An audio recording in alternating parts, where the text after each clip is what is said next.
From ABC, this is World News Tonight with Peter Jennings. Good evening. There is a fatal moment where one must act. This moment has alas arrived. That's what the Prime Minister of France said today when it became clear that Saddam Hussein was not even going to comment on the last-minute French effort to avoid war. The deadline for an Iraqi withdrawal from Kuwait is about to become history. We begin tonight at the White House with ABC's Britt Hume.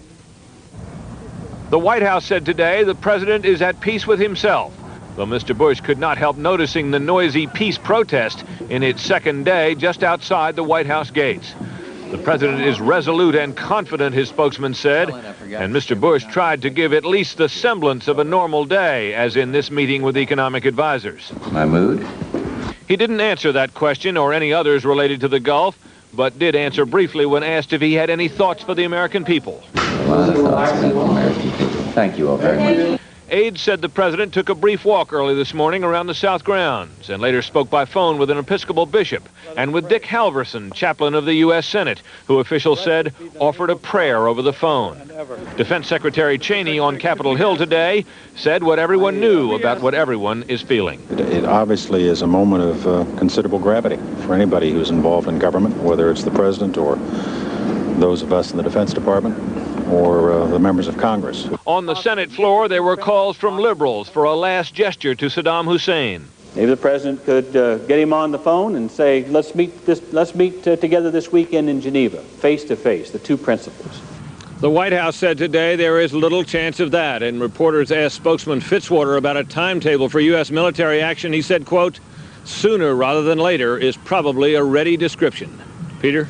We've all heard the president criticized in more than one corner for rushing to war. Is there any wiggle room? Is there any time left for diplomacy as far as he's concerned? Very little, Peter. He might wait a couple of days just to see if something turns up if Saddam Hussein changes his mind.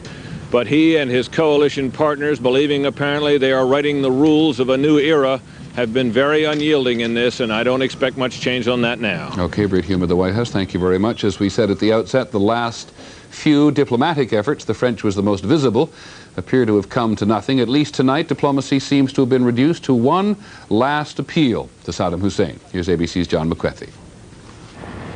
At the United Nations, the Secretary General, Perez de Cuellar, made a late appeal to Saddam Hussein, hinting that if Iraq would withdraw, the UN would then take up the Palestinian issue. Every effort will be made to address, in a comprehensive manner, the Arab-Israeli conflict, including the Palestinian question. It lacked the commitment of the Security Council, however, and was not expected to change anything. In Washington, the State Department urged Saddam Hussein to come to his senses. There was also a warning to American journalists who have stayed in Baghdad. As the clock ticks down to midnight, we feel the obligation to remind everyone that this is a truly very dangerous situation. Last evening, Secretary Baker made a rare visit to the Pentagon where presumably he was briefed in detail about the war plan. Baker cleared his schedule today, spending most of his time at the White House. And Iraq's ambassador to Washington, Mohammed al-Mashat, frequent combative guest on talk shows, is leaving the U.S. tonight. But 4 Iraqi diplomats will remain in the U.S., keeping open a channel for potential communication between Baghdad and Washington. Peter? John, the State Department spokesman there, Margaret Tutwiler, is warning journalists in Baghdad. Is Baghdad a target for the U.S. military? I think it's very likely that it will be, Peter. One of the psychological parts of this whole campaign would be to try to shake the leadership as much as possible, as quickly as possible. Also, perhaps to shake the people around Saddam Hussein. If there is a bombing campaign, I would be very surprised if Baghdad is not high on the list. Well, let me take you a step further. It's a city of 4 million people, most of whom don't have much say in their lives anyway. What would be the targets in Baghdad? Well, the targets would be where they suspect that Saddam Hussein is, and there are, of course, military headquarters and various complexes that might be used in communication to the front line. Those are the kinds of things they would go after. Have you been able to confirm at all some of the reports from Saddam Hussein, or at least some of the reports from Iraq, that the high command will move out of Baghdad? Have not been able to do that. I'm not sure the United States government is able to confirm that either, Peter. Okay, John McCarthy at the State Department, thanks very much. The official Iraqi radio says that Saddam Hussein spent part of yesterday and today visiting his troops in Basra in southern Iraq on the Gulf and also in Kuwait. He is quoted as saying his army is ready for war. There will be no compromise. Well, no compromise, but peace, if possible, was the message on the streets of Iraq today. ABC's Gary Shepard is in Baghdad. They called it Iraq's Day of Challenge, a massive outpouring of marchers, tens of thousands of them, parading through the streets in cities throughout the country. The demonstrations organized by the government in support of Saddam Hussein and his refusal to withdraw from Kuwait. Schools were closed, so even youngsters could take part. They chanted slogans like "Down, Down, Bush" and "We love you, Saddam." Many of the signs were in English. They burned replicas of the American flag and effigies of the American president. In the city's commercial districts, some merchants taped their display windows to minimize the impact of bombing attacks. But stores remained open, and on the streets, most people, even soldiers, said they were still hoping for peace. But do they expect war? No. No. But tonight, the government's Minister of Information made it clear war is much more likely than peace. We are fully prepared for confrontation. And we shall teach the United States administration a hard lesson. Late today, the last remaining French diplomats left here for Jordan by car. Tonight, the Iraqi army set up checkpoints at several places here in the capital looking for military deserters. Gary Shepard, ABC News, Baghdad. In a moment, the news of military preparations in the Gulf. We'll be back. This is World News Tonight with Peter Jennings. Brought to you by Jeep and Eagle. 3 reminders from a leader in four-wheel drive and all-wheel drive technology. 1. Don't try this without the advantage of four-wheel drive. 2. Don't try this without the advantage of all-wheel drive. And 3. Don't try 1 or 2 without the advantage of Jeep or Eagle. 3 hours. What are you doing? Timing tiny time pills this morning. So I took a contact. It works 12 hours. 8 hours. Oh, if you're going to time these tiny time pills all day, when are you going to do the work? Got 4 more hours. There's a whole day's work in every contact. How fast does your antacid start working? On my heartburn, maybe 3 minutes. Ryopan starts in 2.2 seconds. Lab tests show that Ryopan Plus 2 starts neutralizing acid on stomach contact in 2.2 seconds. 2.2 seconds? Remember Ryopan. The Pentagon said today that U.S. and allied troops in the Gulf now outnumber Iraqi troops in and around Kuwait by 135,000. The Pentagon also said Iraqi troops continue to expand their front lines westward, making them longer in the front line, which will make it more difficult for allied forces to outflank them. The U.S. Navy has now moved 2 of its 6 aircraft carriers in the region into the Persian Gulf itself, so their planes are closer to targets in Kuwait and Iraq. The other 4 are tonight in the Red Sea. American Air Force and Marine pilots were stepping up their drills in Saudi Arabia today, as well as elsewhere in the Gulf. Here's ABC's Jim Hickey. The alert status at this Persian Gulf airbase went up a couple of notches today. Jet fighters stand ready to launch an attack. Ladders down for quick pilot access, canopy covers off. The final bombs and missiles were loaded. It takes several men to attach this Sparrow air-to-air missile on an FA-18 Hornet. No one had the day off today. Ground crews are working 12-hour shifts 7 days a week. There is certainly no let-up in the number of sorties, the number of combat air patrols launched from here. If anything, they have increased today. Pilots say the skies over the Persian Gulf were crowded with Allied warplanes today. No unusual signs of Iraqi fighters, though. Marine pilots like Alex Wilkins of Atlanta already know what their targets will be. Most of us have several missions, and we've practiced all of those. Wilkins, like so many others have said so many times, is tired of the waiting. But until that order to launch for real comes through, there is just no other choice. This is Jim Hickey with the 3rd Marine Air Wing in the Persian Gulf. As this deadline approaches tonight, here are 2 challenges for the U.S. to fight again with a generation of American troops, the vast majority of whom have never been in combat, and to fight with a new generation of American weapons which have never been tested in battle. ABC's Bill Redeker is in Saudi Arabia. At a forward military base today, artillerymen said the Army's most sophisticated air defense system was put on higher alert. The radar-guided, computer-driven Patriot missile system was developed to intercept and shoot down incoming aircraft and missiles like the Iraqi Scuds. If Scuds are launched at us or if hostile aircraft come at us, we're ready. Then we can launch and lock in and shoot down enemy targets. But the Patriots have never been to war, and because they cost $500,000 each, these men have test-fired them only twice. It's never been tested on an actual Scud missile, only on a simulation. We knocked it down, and we feel that when the real thing comes through, we can knock that down too. Another weapon yet to be battle-tested, Apache attack helicopters designed to destroy tanks. Today, they were loaded with Hellfire missiles. Mechanics say despite earlier problems with filters and rotor blades, the Apache is now fit to fly. I think it's capable of showing the taxpayer they got their money's worth. So what was the biggest concern today? My personal feeling, and we are prepared for this, is that he's going to launch some sort of preemptive strike. I feel that, yeah. So concern here tonight is focused on defense, being ready if in the next several hours Iraq should launch a first strike. Peter?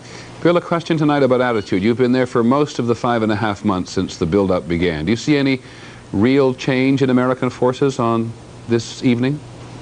Well, there's a lot of deja vu. When they arrived here in August, they were on a very high state of alert because at that time they thought Saudi Arabia might be invaded by the Iraqis. Then they went through this trough or this low-level period which almost seemed like an exercise, and now they've gone right back up again because indeed they could be the victims of a preemptive strike or they could initiate the attack. There was always a lot of talk about kicking the butt of the enemy with great ease. Any change in attitude towards the Iraqi army? I think there's a bit more respect for them as they hear more about their weapons system, certainly the number of soldiers and the amount of frontline artillery and tanks that they have. So I think their attitude has changed considerably. Okay, Bill Redeker in Saudi Arabia tonight. Thank you. You heard Bill mention in his report the possibility of a preemptive strike by Iraq, or at least some American soldiers there thought so. That is something also very much on the minds of Israeli military leaders. ABC's Dean Reynolds. The firepower is in place across the country. A good part of the Israeli Air Force is in the air at all times. Israel is prepared for an Iraqi missile attack.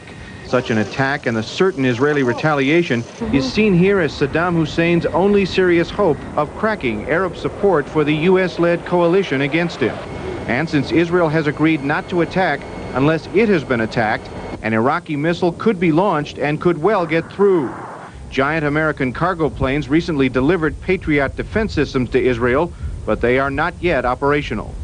You can't stop those missiles in the air. It takes 4 minutes before it hits somewhere in Israel.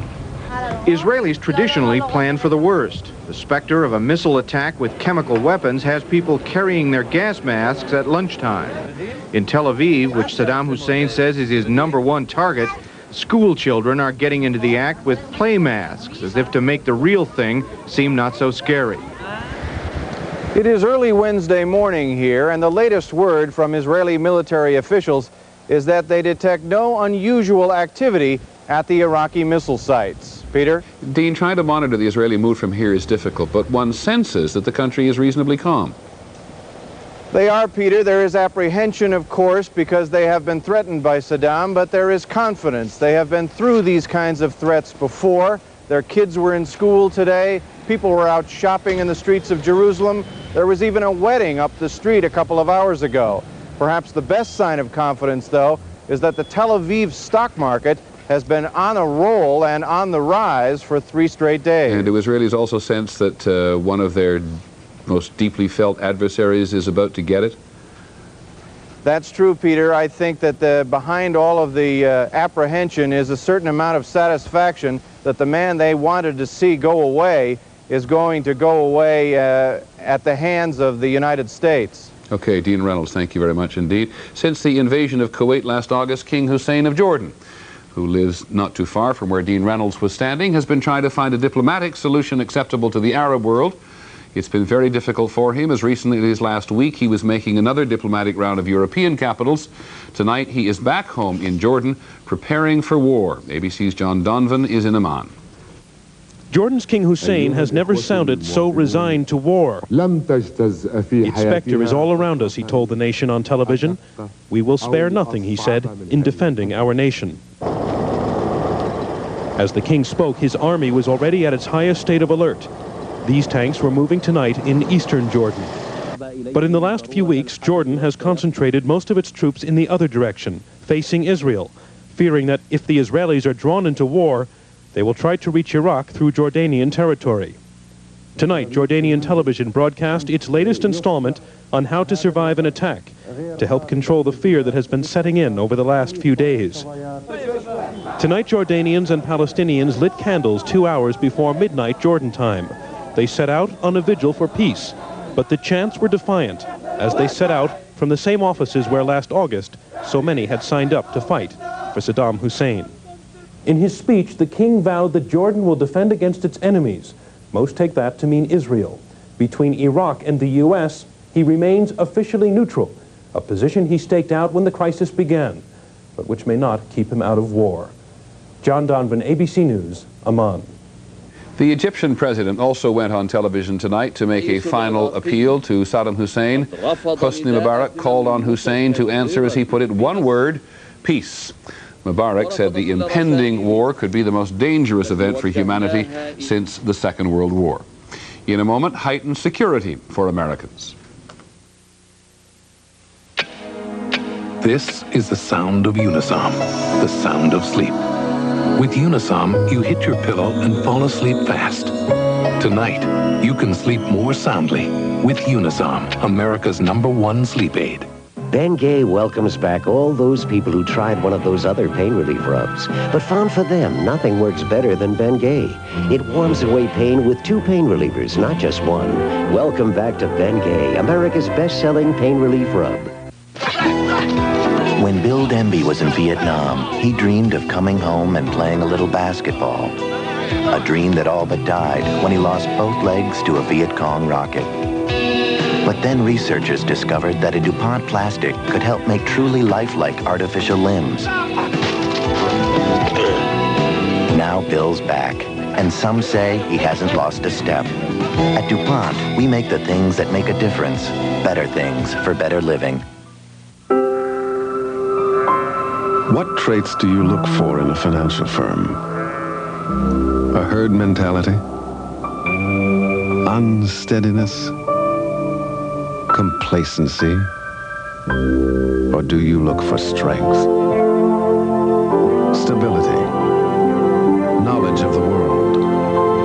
What traits do you look for?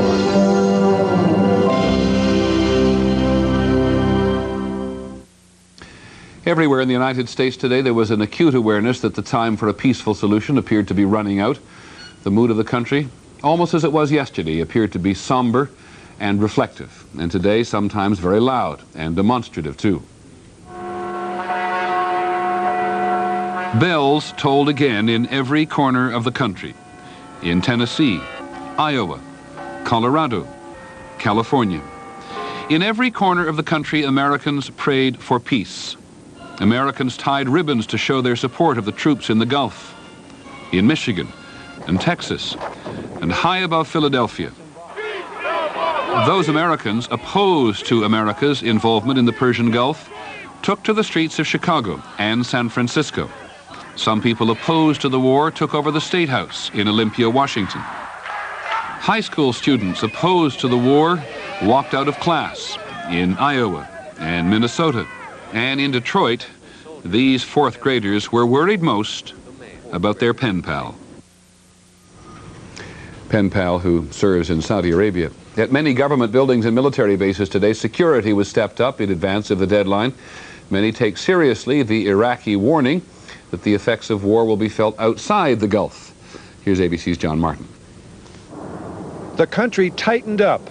At the Pentagon, guards sealed a corridor to examine a suspicious package. They closed a health facility to look for another possible bomb. nothing was reported found.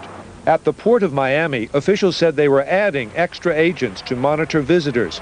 Transportation officials said airport security was being strengthened.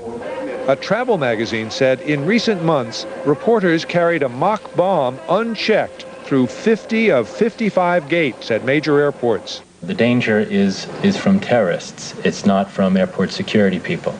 But what we have found is that airport security doesn't work. Military installations were buttoning up in San Diego County at the Naval Air Station on North Island and at Camp Pendleton. Trucks delivered concrete barricades. Oil facilities were under guard in Alaska at the Valdez Terminal and at the Strategic Petroleum Reserve in Texas and Louisiana. At the New York Mercantile Exchange, where oil is traded, authorities banned visitors. The New York Stock Exchange put up barriers. With hours to go before a possible war, America was jittery. John Martin, ABC News, Washington. We'll be back in just a moment. When it's cold and rough outside, try something warm and creamy inside. Cream of wheat hot cereal or instant cream of wheat. Two warm, delicious ways to come in from the cold. A lot of you insist on eating wheat thins and oat thins because they taste good. But the whole idea behind these crackers is that you can eat them without feeling guilty. That's why they're baked, not fried. I mean, eat them because they're delicious, and you miss the whole point. Chicagoan Don Klusendorf loves his company car. According to Don, a salesman who's always on the road, he needs the immense amount of room his new Honda Accord provides for his impressive 6-foot 5-inch frame and, of course, his samples. Now that is not just a lot of hot air. The same medicine found in the prescription drug Motrin. The same medicine found in the prescription drug Motrin. Same as in Motrin in non-prescription strength. The same medicine found in the prescription drug. Did you ever notice that a lot of pain relievers seem to be saying the same thing? Well, if you want the same medicine found in the prescription drug Motrin, wouldn't it just be simpler to ask for Motrin IB? Non-prescription strength Motrin IB. You can't buy a more effective pain reliever without a prescription. Motrin IB. Accept no alternatives. A cup of that coffee, please. You know, it's going to be a nice day for the parade. You know, even the coffee tasted somehow better back then. I guess that's why those Maxwell House folks slow roast their 1892 coffee. Didn't even change the way they used to make it. Introducing Maxwell House 1892 coffee, made with old-fashioned pride, the way things used to be. On Martin Luther King's birthday, a ruling today from the Supreme Court, which might well have troubled the late civil rights leader. The court has made it easier for hundreds of cities to stop court-ordered school busing. Here's our law correspondent, Tim O'Brien. After 13 years of court-ordered busing, school officials in Oklahoma City said they had achieved integration and deserved to be removed from federal court supervision. Today, the Supreme Court appeared to clear the way. Chief Justice William Rehnquist, writing for the majority, said once a school system is found to have been in compliance for a reasonable time with desegregation orders and the vestiges of past discrimination have been eliminated to the extent practicable, court supervision must end. 3 justices dissented, noting that in many cities, housing patterns are not desegregated. In all black neighborhoods, today's ruling could mean all black schools. What we have to be careful of, and what is ominous about it, is they're moving closer and closer to the point where they're willing to say a half-baked loaf is fully baked. The court said judges should look at every facet of school operations, including faculty, staff, transportation, extracurricular activities, and facilities, to decide whether a school system has been desegregated. Today's ruling does not forbid busing, but it could end it in those communities which can prove to a court that school desegregation has been fully achieved. Tim O'Brien, ABC News at the Supreme Court. On Wall Street today, the Dow Jones Industrials gained about 6.5 points to close at 2490, and the trading was very slow. Overseas again in the Soviet Union, the crackdown against the Baltic republics has now expanded to Latvia. Soviet troops took over a police academy and seized its guns, beating up some of the cadets in the process. In a speech to the Soviet parliament, Mikhail Gorbachev had more criticism for those republics and their supporters. He asked for authority to use his presidential powers to disarm the Baltics. Here's ABC's Jim Laurie. An angry Gorbachev took a very hard line. He denounced Boris Yeltsin for defending the Baltics and suggesting his Russian Republic should have its own army to defend democracy. Then Gorbachev called for approval to use his powers to disarm the Baltics. Frightening words to anyone in Lithuania, where the parliament building has become a fortress. Barricades block every approach. Lithuanians plan to defend this building as the last symbol of their independence. Here in Latvia, tensions are nearly as high. Today, military helicopters flew overhead using loudspeakers to rally pro-Moscow demonstrators who want Gorbachev to impose presidential rule. Both Latvia and Lithuania tonight are braced for the worst. The democratically elected governments not knowing what's next, but fearing Gorbachev will impose direct rule and have the army carry it out. Jim Laurie, ABC News, Riga, Latvia. Mikhail Gorbachev has replaced Soviet Foreign Minister Edward Shevardnadze with a man who is well regarded in Washington. He is Alexander Bersmytnik, the Soviet ambassador to the United States at the moment. We'll be back in a moment.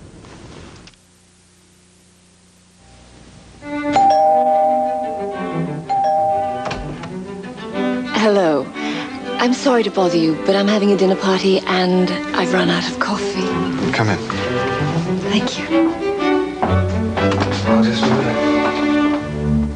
Would Taster's Choice be too good for your guests? Oh, I think they could get used to it. It's a very sophisticated coffee. They have very sophisticated taste. Do they? Yes. Well, I must be getting back. Savor the sophisticated taste of Taster's Choice. So have you met your new neighbor yet? Oh, I've popped in for coffee. Did you know it's tough getting business people to agree on what's best? Yet business people do agree. Nobody beats AT&T when it comes to long-distance service. In an independent poll where users rated their carriers, AT&T was unsurpassed in the best technology and best service categories and was voted #1 in overall satisfaction. So now that we've agreed on AT&T, it's back to business as usual. Quality, another AT&T advantage. I swim, I jog. I love junk food. Sometimes even I get constipation. When it happens to you, X-Lax pills give you a choice. Extra gentle for a little help, regular for a little more. X-Lax, for regular people who sometimes aren't. At midnight, the UN deadline expires, and the Middle East prepares for war. A special one-hour edition of Nightline tonight. Just before we leave, to summarize today's developments on the Gulf as of now, the UN Secretary General Perez de Cuellar made one last appeal for Saddam Hussein to get out of Kuwait. Quite the contrary, Saddam Hussein organized anti-American demonstrations which brought tens of thousands of people out into the streets of Baghdad and other Iraqi cities. In Washington, the White House described President Bush as at peace with himself and ready to make the tough decisions. That is our report on World News Tonight. If anything happens in the Persian Gulf, if anything happens anywhere for that matter, we'll be on station here. I'm Peter Jennings. Have a good evening. Good night. The wedding's a go. We're really honored you asked us, but those gowns are so dorky they make us want to retch. And Dan's not losing a dad. You've got to go, Dan. You're the best man. He's gaining a baby brother. I'm pregnant. An all-new Roseanne. Tonight from News Source 13, Rochesterians pray for a last chance at peace.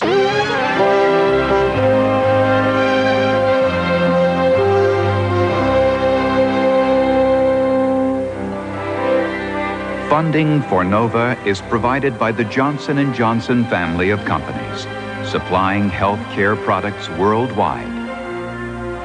And Lockheed, a bold new force in systems engineering, management, and technology services for defense, space, and industry.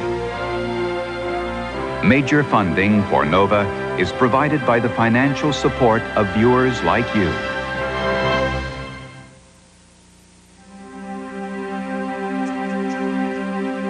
In the northern Arabian Sea, the USS Independence sails within striking distance of Iraq. The carrier and its battle group arrived here in early August, 3 days after the Iraqi invasion of Kuwait. If war had broken out, the Independence and its 50 attack aircraft would have faced an Iraqi force hundreds of thousands strong.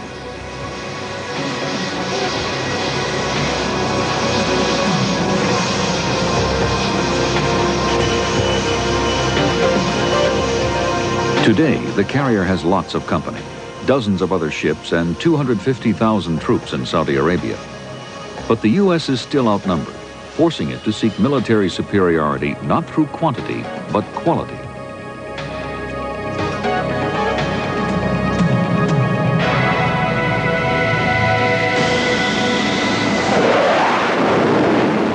Even though we're outnumbered at times, the fact that we have better weapons and better training is going to give us the edge in most scenarios. The type of weapons, the precision of which you can carry fewer of them, which means you send fewer airplanes in there to do the job, as compared to years ago when you just had to bomb entire areas because your weapons were so imprecise into what they hit. Armed with computer-driven weapons and sophisticated communications and intelligence systems, the military hopes to score a quick knockout punch by destroying key Iraqi targets, should war come. Rotate it. Forward. Pass. Technology is there designed to enable you to win quicker. And if it had to be short but violent, that's a better way. Fewer people would end up dying than a war of attrition that goes on for a long period of time. Some of the carrier's pilots are getting ready for a mission. Okay, guys, you ready for event 4 brief today? Yeah. All right. We'll proceed up through the corridor into the Gulf, into the Persian Gulf. All right, the target area, everybody's been up there before. All right, is right there on the coast of Saudi Arabia, and clear target area, and we'll go in there and run our target area tactics. The pilots are at greatest risk. This morning, they'll be flying a practice mission near Kuwait. But in a war, they would be attacking Iraq's air defenses to open the way for other American planes.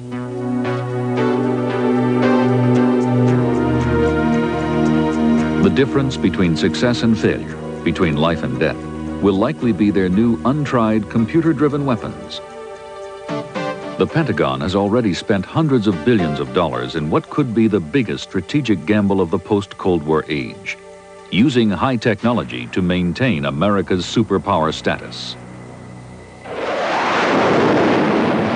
America is basing its security on advanced technology. As our forces shrink, and they will be coming down in numbers, the belief is that we will retain superiority over any adversary by applying advanced technology, which is better for warfighting than any adversary will have. When we go down in quantity, we will have to go up in quality. And the way to do that is to continue the effort with technology. Again, it will be an effort to stay just a little bit ahead of the other side, or maybe a lot ahead of the other side. Hellfire. It's many missiles in one. Rockwell International's Hellfire modular missile system is the primary armament for the For defense contractors, at least, the Pentagon's strategy has already paid handsome dividends. At an annual military exhibition in Washington, defense contractors tout their latest high-tech weapons to America's armed services. Who would you feel your buyers to be? Well, we've sold it to the Marine Corps and all our variants. Just signed another contract with United States Marine Corps and General Dynamics will continue to work together and strive for ongoing success in maintaining a formidable shield against air attack. It's the defense industry's version of an auto show. Here you can find anything from a helmet that allows pilots to aim weapons with a turn of the head to a missile-firing vehicle that seems to belong in an arcade. This is very much like a pack game where the soldiers and the Marines of today's armed forces grew up playing video games. And this is a super video game. These are the killing machines of the computer age. robotic missiles, bombs, and torpedoes. The U.S. has more than 50 varieties of what are commonly called smart weapons. A smart weapon is smart because it has an electronic sensor that looks for a target and a computer brain that identifies it.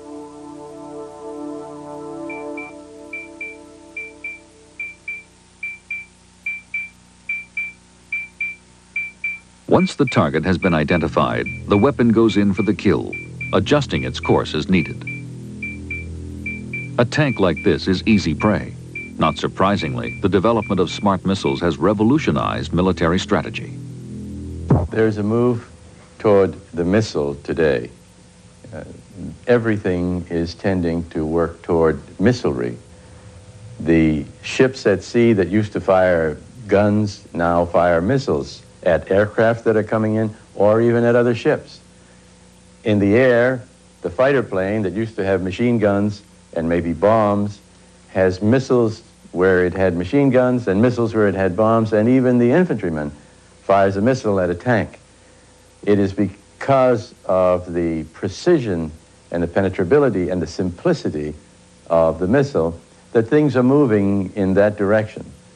Now, along with that, such things as how to acquire a target in the first place and how to spread information about targets, all of that is moving into automation of one kind or another, and especially, of course, the arrival on the battlefield of the computer. In Florida, one of the most expensive computer-driven weapons ever developed is about to be tested. This is the AMRAAM, a missile with radar vision and a computer brain. Armed with AMRAAMs, one fighter should be able to shoot down 4 enemy planes simultaneously. But after spending billions of dollars, the Air Force has yet to prove the missile can work. The last time it was tested, it missed all 4 targets. This shot is in fact extremely important. It has all the ingredients of being a pass or fail shot. It seems as though a lot more hinges on this shot than you would want if you had a choice. I'm about ready to crank.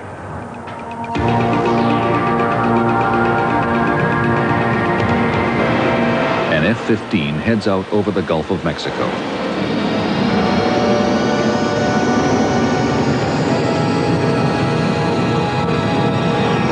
Run-in heading 130. Your target is squawking, mode 3, 6174. Metro 1 flight, right 310. Zoom 1 clear to arm. The pilot will attempt to destroy 4 unmanned target planes too far away to see. First, his radar screen picks up 4 dots, assumed to be the targets. Then he assigns 1 AMRAAM to each. Now, the radar in each missile takes over and plots a course to its target. Zoom 1, cleared to fire. Zoom 1, cleared to fire. Ready, fire.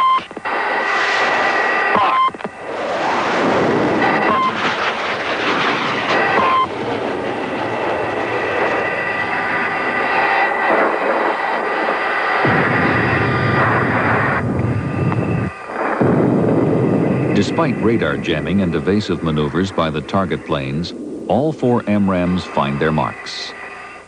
Great day. It's a culmination of just unbelievable amount of work, and it just feels great. The hope of the Pentagon is that a new generation of smart missiles will make a shrinking military more effective and save the lives of American forces.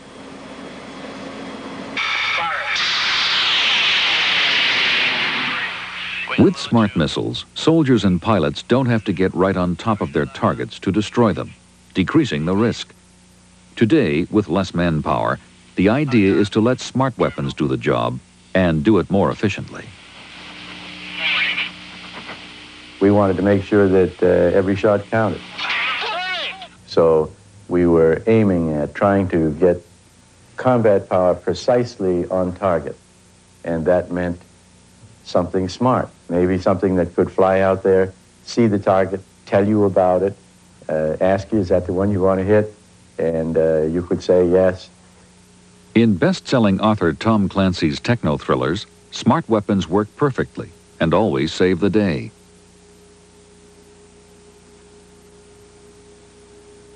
In his books, Clancy writes of smart weapons as the latest in a long line of weapons that enable a small force to defeat a much larger one. Weapons of this type, the repeating high-powered rifle, evolved in the colonial wars of the late 19th century. Small, well-trained professional armies found themselves being attacked by the local natives, who, of course, were really trying to defend their own homes, but who attacked these small professional groups in very large numbers. It therefore became necessary to use a weapon of this type to engage as far away as possible and cut down on their numbers before they got within sword range of the European armies.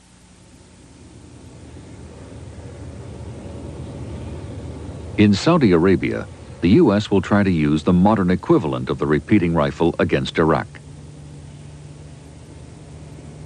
Smart weapons on these A-10 attack aircraft will allow a much smaller American force to battle thousands of Iraqi tanks.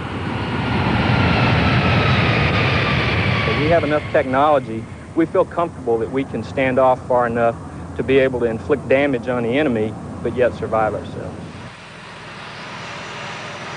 Each A-10 is equipped with smart Maverick missiles that can home into their targets by tracking the heat they give off.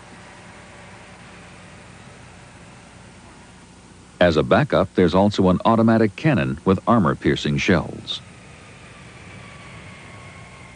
If we didn't have the Maverick missile, we'd have to rely on the gun, which would make us come in closer to the target area. The closer you get to the enemy, the closer chance they have to shoot back at you. So the farther away you can kill them, you can get in there, destroy the target, and hopefully not be seen and get back home alive. It was in Europe during the Cold War that the strategy of using smart weapons to compensate for a smaller force was developed. In a war with the vastly larger armies of the Warsaw Pact, hidden command centers like this one were supposed to direct the launch of smart weapons. Because the U.S. did not have enough men and equipment to fight a long war of attrition, the battle plan called for smart weapons to help win a quick knockout victory. Rather than destroy enemy troops, smart weapons would reach deep behind enemy lines to attack so-called high-value targets, tanks, radar installations, and command centers, paralyzing the foe.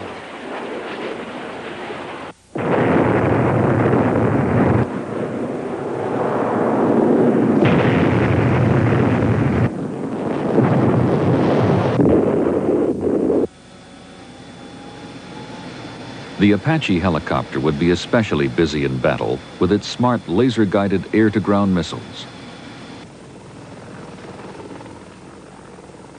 It's a prime example of the few-against-many strategy. An enemy battalion would have 30 to 40 armored vehicles. I would use 5 helicopters, 5 attack helicopters. A tank regiment may have up to 150 tanks. I would use my battalion with 18 AH-64 Apaches and need no other resources to destroy that element. But that kind of success is only theoretical. These weapons have never been proven in all-out combat, which worries veteran commanders. We get these exotic, wonderful weapons that on drawing boards and in unrealistic tests look awfully good.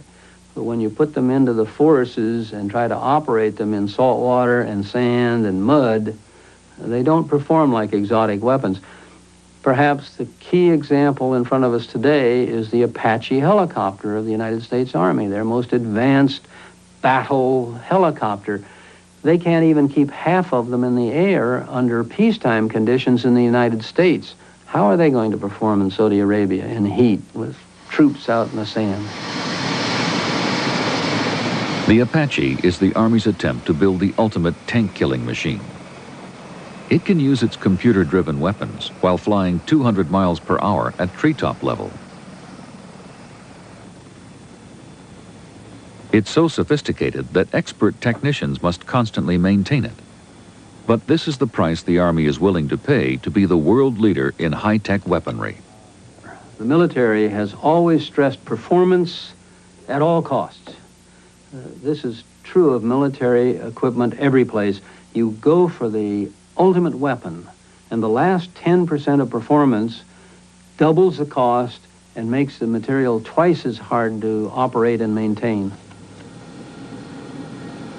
But even if that extra 10% does pay off, the truth is that smart weapons are not all that smart. Smart weapons work by recognizing simple patterns. For example, a weapon with a heat-seeking eye looks at a large object like a plane and sees a hot spot. But a blip is what a weapon using radar sees when it looks at the same plane. While a TV seeker sees a dark mass. But none of them can look at a plane and identify it as an enemy fighter or a friendly fighter. Still, defense planners argue that in spite of these limitations, we have no choice but to use and develop smart weapon technology.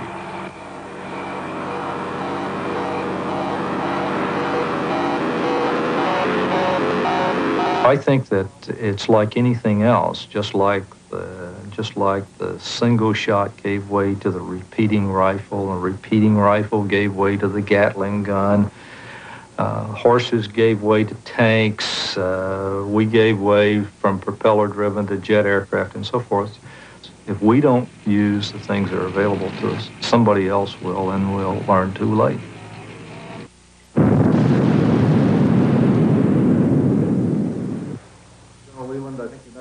The concern is not so much that we'll need smart weapons against the Soviets, not as long as U.S. and Soviet commanders meet at receptions instead of on the battlefield.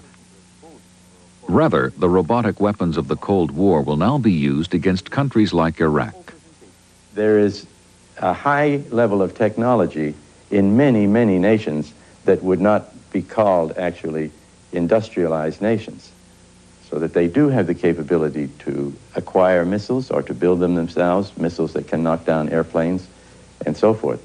This means that as we look into the future, war is possible between nations that might be very big and powerful and nations that are not so big and not so powerful.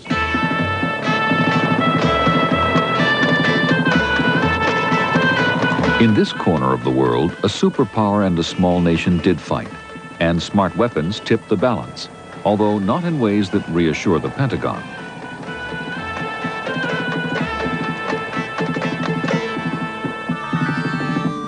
These abstract-looking designs are stylized pictures of Soviet tanks and planes fighting in Afghanistan. They are being woven into carpets by Afghan refugees in the border city of Peshawar, Pakistan. The carpets tell the story of a superpower that tried to use high technology to dominate a traditional culture.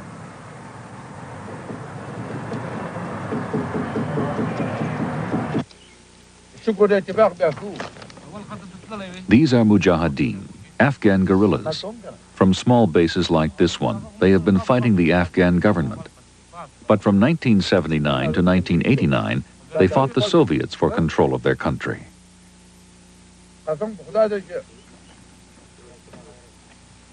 When their struggle began, the Mujahideen were completely outgunned by 100,000 Soviet troops.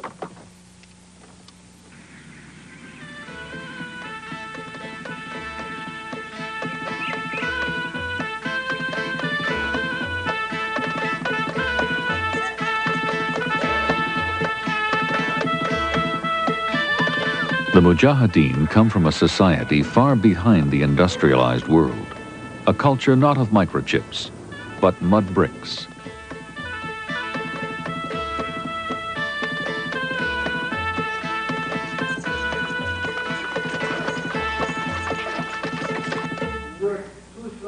Abdul Haq became a Mujahideen commander as a teenager. When the war began, he was able to frustrate the Soviet forces by using simple tactics plotted with toy soldiers in a sandbox. I'll just give you an example. Like we have here a small camps of 50 people on it with few RPGs and few machine guns. And this is the regime base, the Soviet base. Then they will come with 100 tanks, I don't know, 5,000 soldiers to come attack this place.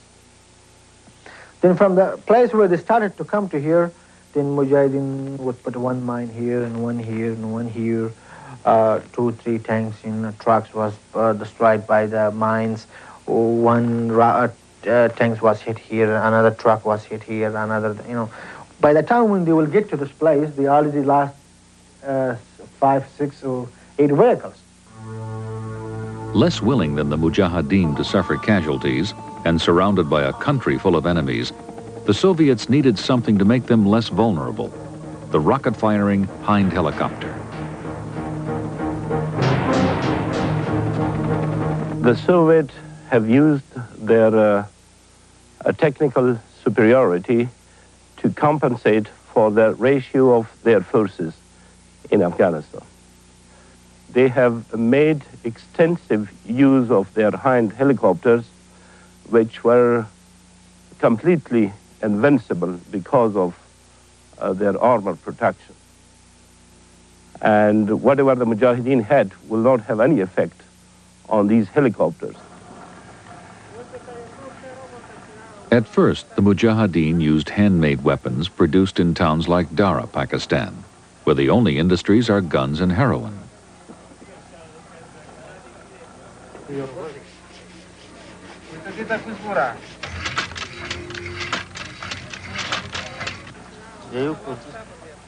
The Dashika was the Mujahideen's original anti-aircraft weapon.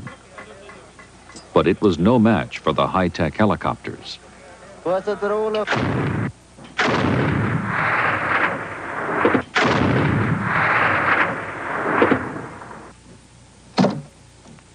One weapon could do the job: a handheld heat-seeking missile called the Stinger.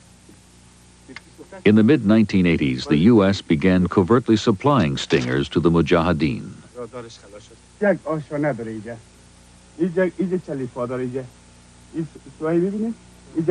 The balance of power began to shift. For a Stinger, helicopter is just a sitting duck.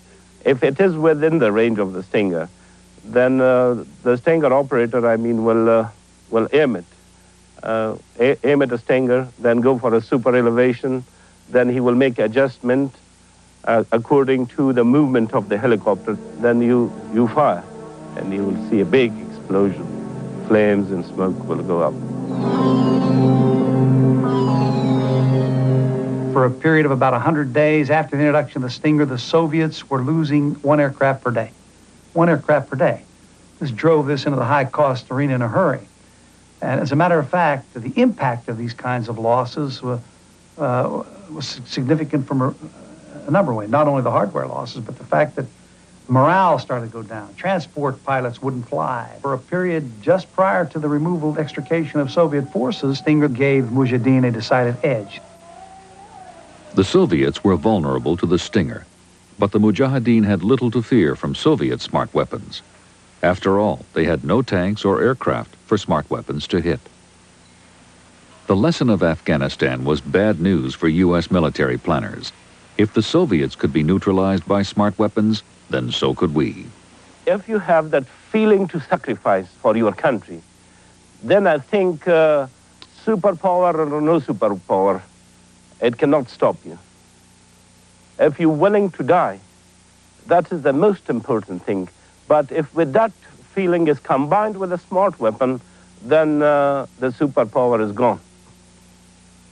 We used to see industrialized nations, if you want to go back to the 18th and 19th century, who were able to easily overwhelm primitive nations, and that's the way that empires were built.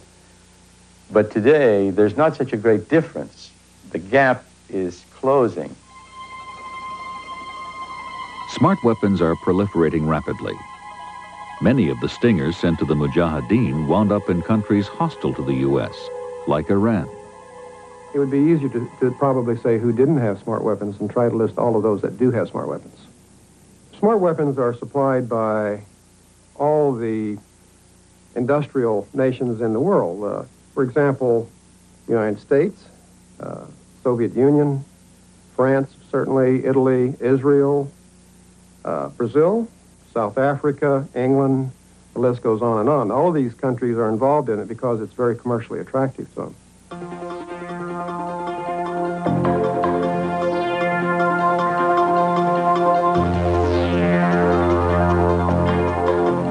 If Nova wanted to buy a smart weapon, I think that they could do it within a very short amount of time. If you got the money, you can buy the material. That's the bottom line. It is an anti-tank weapon system. Short range, about 600 meters. And with this system, we can simulate all the targets at each distance, each speed and configuration. Can you aim at something for us? Yes, well, you have to aim the target.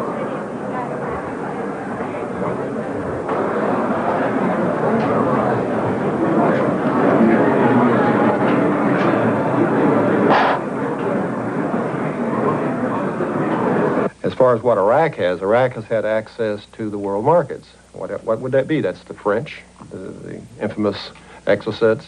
It's the Chinese, the infamous silkworms, and it's the Soviet stick systems. The open press has informed us that the Hawk missiles and possibly Stingers have been acquired by Saddam Hussein when he took over Kuwait City. So, in fact, we may see the Hawks coming back at us. In the new high-tech arms race, the U.S. is determined to stay a step ahead of countries like Iraq. Dr. Jasper Lupo works at the Pentagon's Defense Advanced Research Projects Agency. Here, he is developing the next generation of computer-driven weapons. It's possible to think about a whole new class of weapons that literally go out and hunt and look for targets and then fire only if they find targets and may come back and be recovered. And what you can envision then is a low-flying 2,000 to 3,000 pound cruise missile that hunts around in the target area. Once it finds a target, it tells one of its little warheads to blow it up. This is the battlefield of Dr. Lupo's robotic weapon, an 80-foot-long terrain model in Orlando, Florida.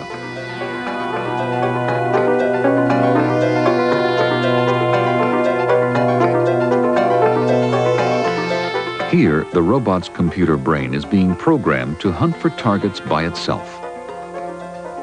Existing smart weapons have to be aimed toward a target, but not this one. Instead, it will fly around at hundreds of miles per hour, searching for an enemy, just as if it were a pilot in a plane.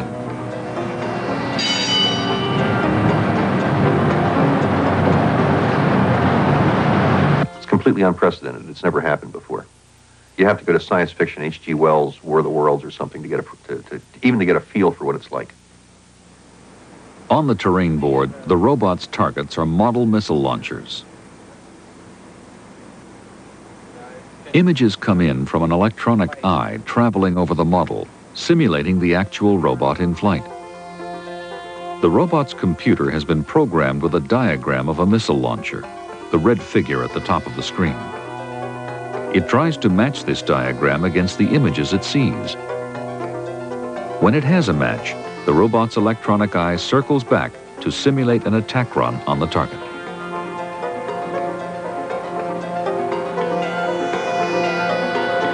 If the computer software can be perfected, it will be loaded into a missile. It's conceivable that within 10 years, the weapon could be used for special missions. For example, a training site for terrorists somewhere. You might want to suddenly be able to eliminate or damage a training area.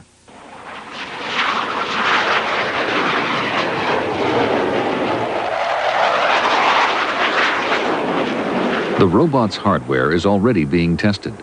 In this practice run, a missile is launched at sea. It flies hundreds of miles to attack its targets.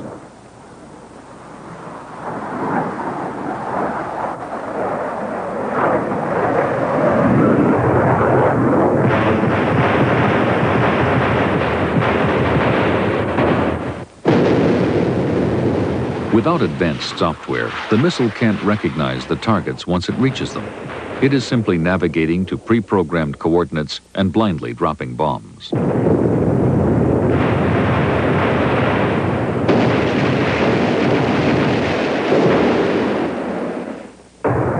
But the test does suggest the power of robotic weapons that could hunt and kill on their own. You hover around, you hang around, or you visit several areas in the course of a mission. That means that the enemy never knows when these weapons are going to be there, and he may be moving when they kill him, or they may be hiding in the trees or near the trees when the weapon finds them. But the point is that there's sort of no rest then for the enemy. One of the really scary things about smart weapons, and one of the things that people don't think about very much, is the psychological factor. It is one thing to be hunted by a man who has a wife and parents and children and dreams and ideas. It is another thing entirely to be hunted by a machine that simply thinks of you as a target. Worst of all, to be hunted by a machine that's patient and can wait and doesn't care that you're a living person with dreams and hopes and a sweetheart and children or whatever. It just knows that you're something that it wants to kill. That is truly scary. Robotic weaponry is designed to replace human brains with electronic ones. But can weapons which work under artificial laboratory conditions also work on the battlefield, where accurate information is a rare commodity? The smart weapons and these intelligence collection and communication systems all assume that all the information you get is good information. You're going to know precisely what the threat is out there, how to attack it. Never happens. My first rule in any combat situation was the first report, the first information to come in was always wrong. And I have no reason to believe that because we have smart weapons, we're going to get good information that will enable us to fire these 60 or 200 miles, and it will unerringly seek out the target we want to destroy. It's 7 a.m. at an airfield in Saudi Arabia. For the next 16 hours, this Air Force flight crew will man a flying command post, an AWACS radar plane, which will circle over the desert south of Kuwait. At any given moment, one or more AWACS is always in the air, ready to coordinate and direct U.S. planes and their smart weapons in any war against Iraq.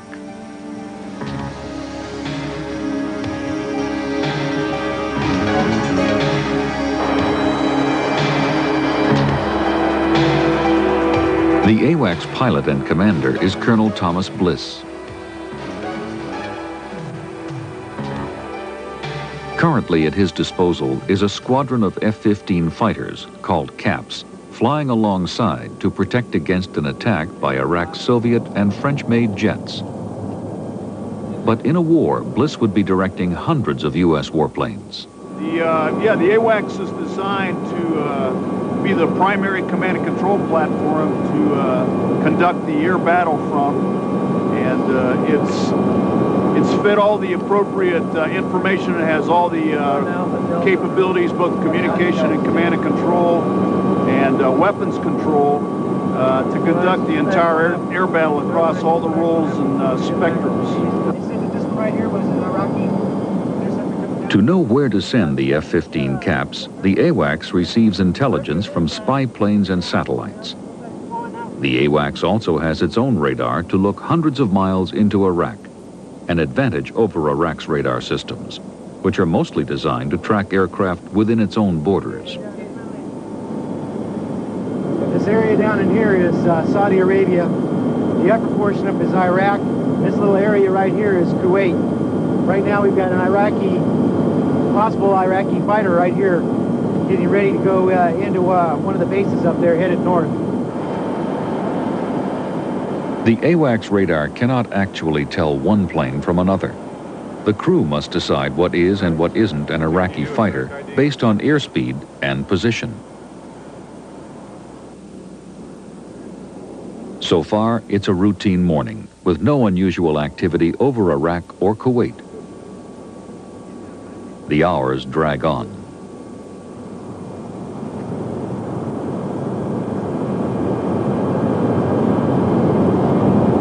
How you doing, lady?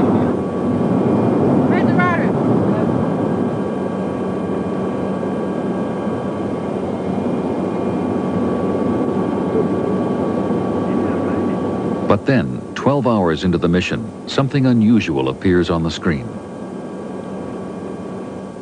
Okay, we just picked up a track in northwestern Iraq. Is a high-fast threat type fighter, and it's moving down to the southwest towards our position and our caps. So we are positioned in the AWACS and the caps to counter the threat in case it comes south across the border. Got to make a pretty fast decision because he's moving over 1,000 miles an hour right now. You gonna move the two ship that has the bingo time to the west? Sir. Time we do, they'll be out of gas. Right. Iron 1-1's established Alpha Delta 2. We're going to get shadows and the shadows on Alpha Delta. Iron 1-3 ship, two ships heading home. We got Iron 1-1 for about 12 more minutes.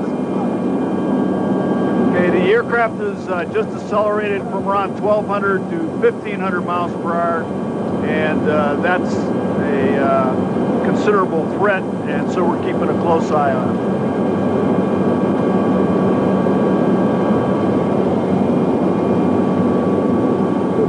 But just before the Iraqi fighter reaches the Saudi border, it turns around and heads back to its base. Its mission may have been to probe U.S. defenses. It's a little bit of an endurance test, as you might be able to tell up here. You've got to be able to stay alert and pace yourself for the 15 hours that you're up here, and be sharp, as well sharp in the first hour as you are in the last hour to respond if necessary. What do you think? He's not going that fast. What do you think? He's not going that fast. No. Today, the AWACS crew has enough time to respond calmly to unexpected threats. But even if one plane got through, the results could be catastrophic. Time to get his butt out of there. In the Arabian Sea, no one on the USS Independence is taking the Iraqi threat lightly.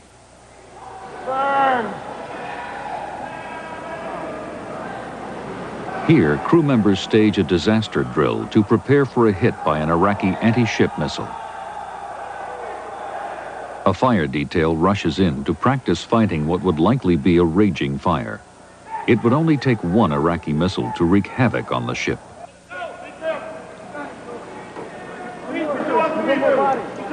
As far as an anti-surface from the air, he has a very formidable capability.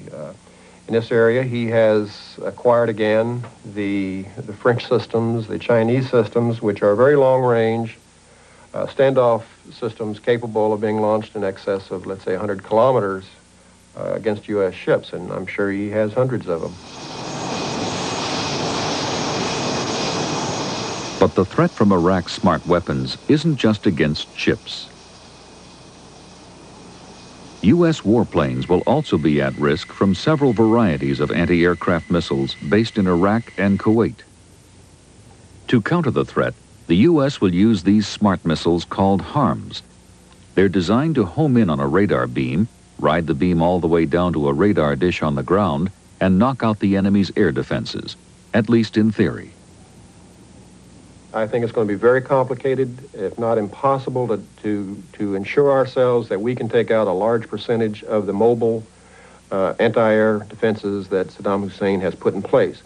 He's not a dumb person, and his stratagems know that they need mobility, they need to move things, they need to camouflage things, and we don't know totally if anything about what he's doing in these areas. So it's very dangerous to assume that we can take out all of his defenses. I don't think it can be done. If U.S. fighter pilots can't knock out Iraq's air defenses, they can still try to jam the radar of incoming missiles with special electronic equipment on board their aircraft.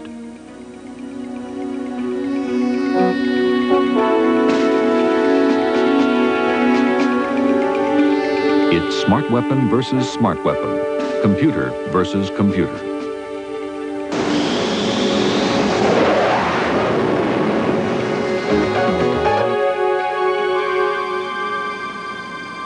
This is the USS Valley Forge, an Aegis-class cruiser built specifically to protect other warships against smart weapons.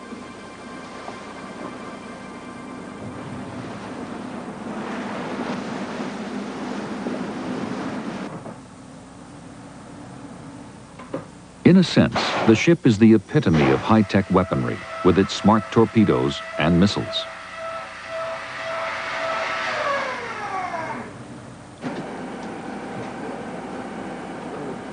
Its massive phased array radar and banks of mainframe computers enable the Valley Forge to search constantly for enemy threats.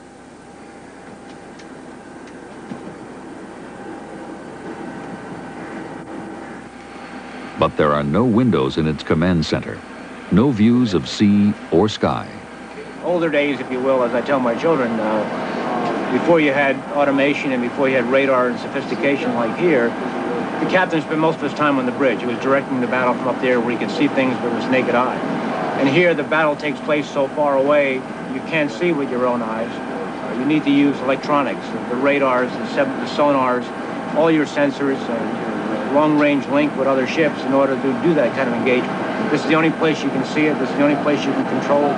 38 seconds. In this training exercise in the Pacific, the crew practices its split-second timing. With almost no warning, the Valley Forge must be ready to shoot down an enemy warplane while the plane is still too far away to launch its smart weapons. All stations TAO, the key is inserted. The need now has changed from being able to succeed just by destroying him at 5 miles or 2 miles or 100 yards from the ship. Now we're talking about having to destroy him at several hundred miles from the ship because technology has said he can now launch a weapon from those ranges. An enemy can be hundreds of miles away at the moment, but in a few minutes, close enough to be very dangerous to you. So your decisions are much more rapid. You can make terrible mistakes. The great dilemma of smart weapons confronts Captain Bozelli every time a distant plane appears on his screens. Although he has only a few moments to decide whether or not to fire, his computers cannot tell him if the target is friend or foe.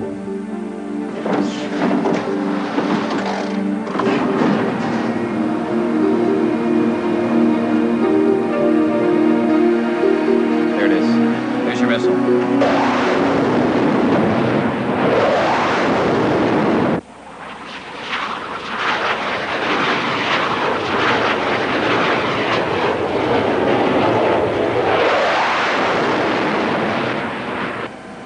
Seconds to intercept.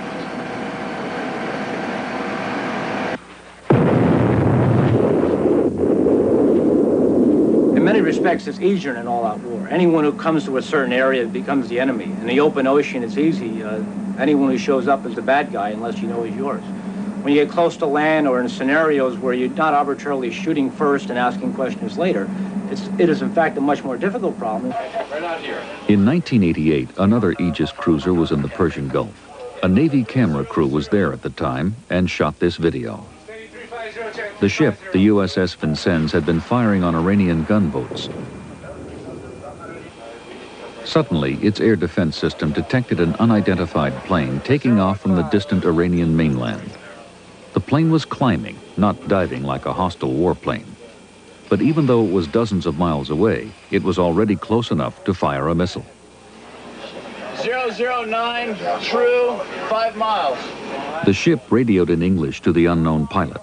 There was no reply. The Vincennes radar could not tell if the plane was friend or foe.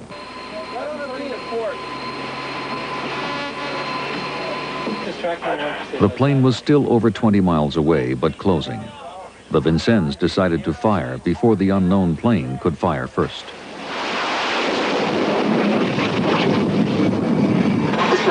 Oh, dead. We had him, got it. That was a dead on. Keep the noise down. Knock it off. The target was not a warplane, but an Iranian passenger jet. All 290 on board were killed. Here we had this cruiser with a missile system designed to be operated over 200 miles of sea and airspace, trying to fight a war in a little bathtub, and because of the compression of time, they made a very bad decision. We shot something we didn't want to shoot. It's not my job to talk about Vincennes, but we've all been there and understand what's involved in making difficult choices. And that's all it is. It's a difficult choice. For the decision maker, what technology has done is made his job considerably more complex. He not only has much more data now that he has to assimilate with the same brain he had 10 years ago or 20 years ago. That data does not provide perfect information. We are putting a lot of pressure on decision makers and those who support them to be infallible, and the human body isn't ready to be infallible. Ultimately, human fallibility is the context in which smart weapons must be understood. This is Fort Irwin, California, in the Mojave Desert. Here, in the world's most authentic combat exercises, U.S. soldiers learn what might happen in a battle with Iraq.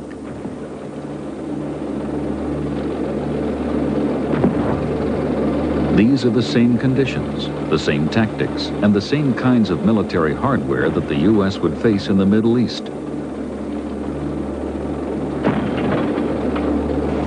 It's as close as you can get to simulating a battle with Iraq without shedding blood. I feel euphoric.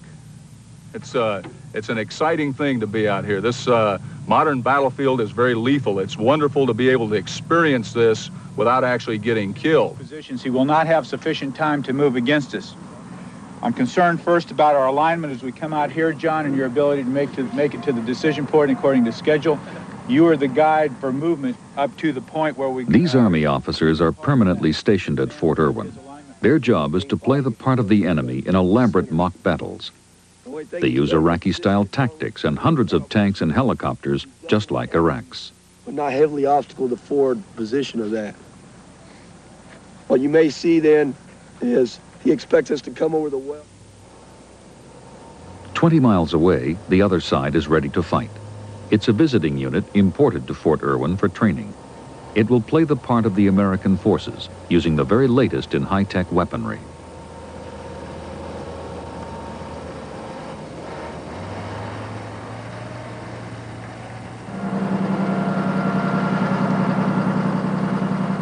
At 7 a.m., the enemy begins to attack.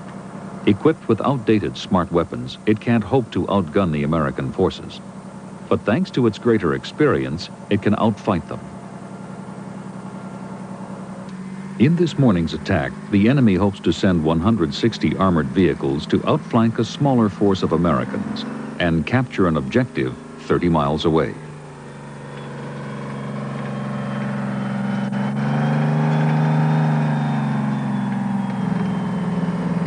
The battlefield is hundreds of square miles. Soon it's obscured by dust and smoke. At 7:30, the enemy forces begin to fire as they advance. Their targets are sophisticated American tanks, still several miles away. Although the Americans have smarter weapons to make up for their smaller numbers, they face not one, but two opponents, the enemy and confusion. Confusion is something that you will find on every battlefield out here. We see the fog, the smoke, people shouting on the radio. It's very difficult to try and figure out what's going on. That results in incorrect decisions being made by commanders, and that's why people get killed out here.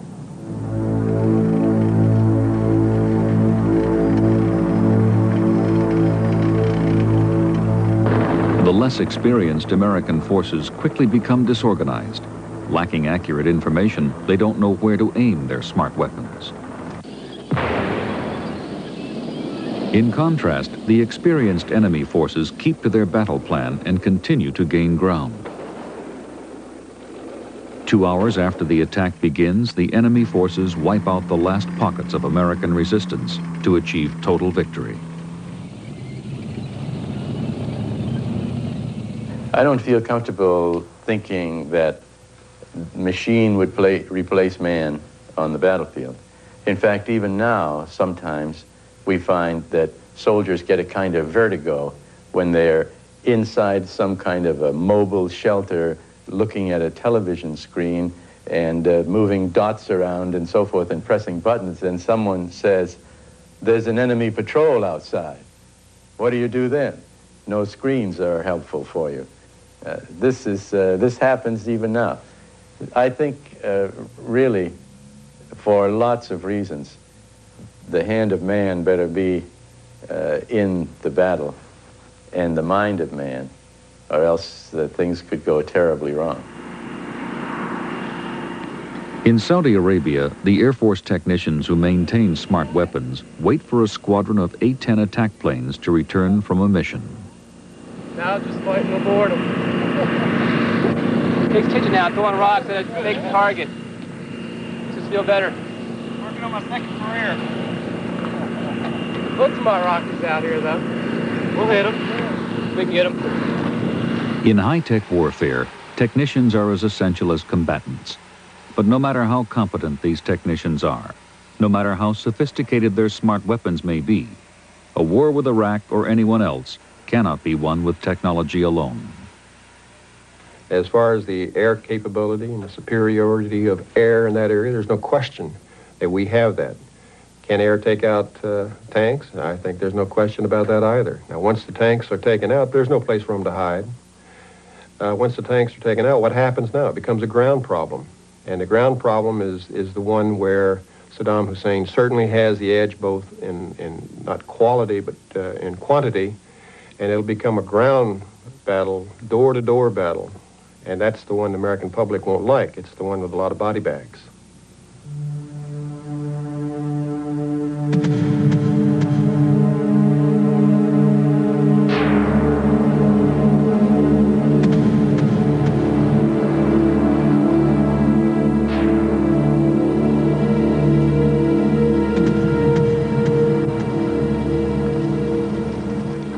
Get over there, ham slices? I got ham slices, fruit mix, caramel. You can have everything but the John Wayne bar.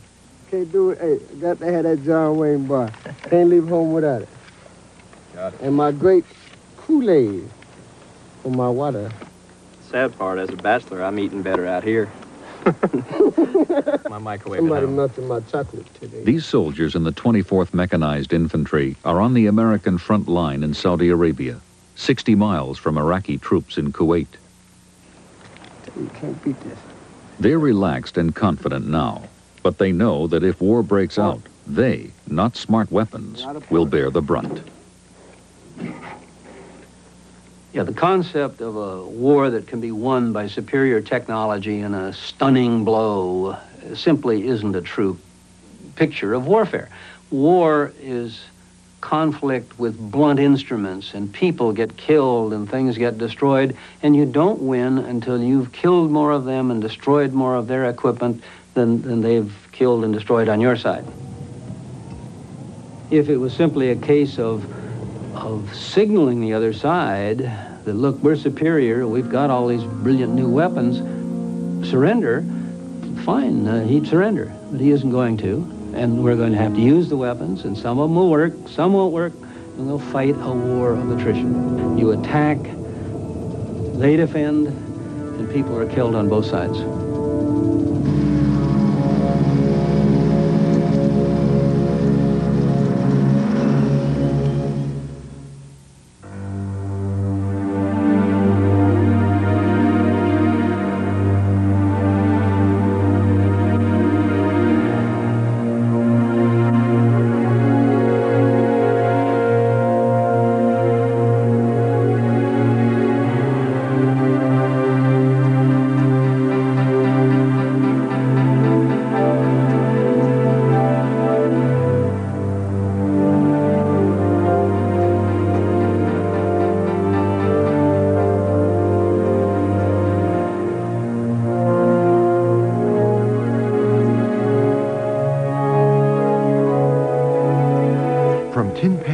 To Hollywood and Vine to Broadway, Fascinating Rhythm will get your toes tapping.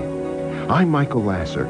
Join me Saturdays at noon for Fascinating Rhythm, an hour of popular music on 91.5 WXXI FM.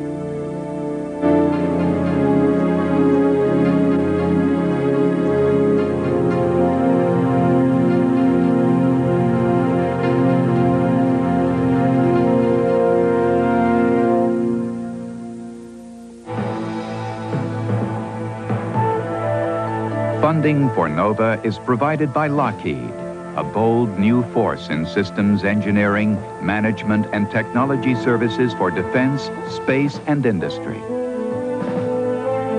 And the Johnson & Johnson family of companies, supplying healthcare products worldwide. Major funding for NOVA is provided by the financial support of viewers like you.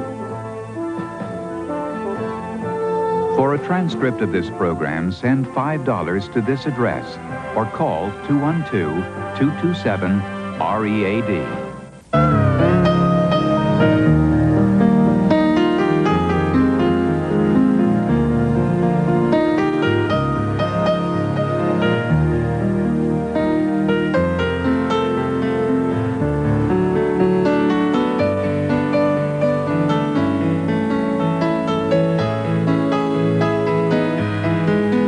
Broadcast of Frontline is made possible by Electronic Accounting Systems, providing computerized accounting and business services in upstate New York for more than 25 years, and by the members of WXXI, who invite you to join them in supporting public broadcasting.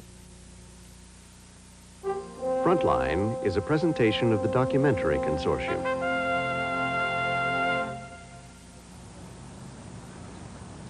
Tonight, in Washington and in Baghdad, the deadline for peace in the Persian Gulf is about to expire. It is January 15th, 1991, and it seems inevitable that the United States of America is going to war. This will not stand, this aggression against Kuwait. Tonight on Frontline, the inside story of how the Bush administration decided to send U.S. troops to the Gulf. The person setting the agenda is Bush, and the driving force, the most hawkish voice, is Bush's. Correspondent Hodding Carter examines the calculations and the miscalculations that brought us to this moment. Saddam had not really done anything they expected during this entire crisis. Tonight, how America was led to the brink of war.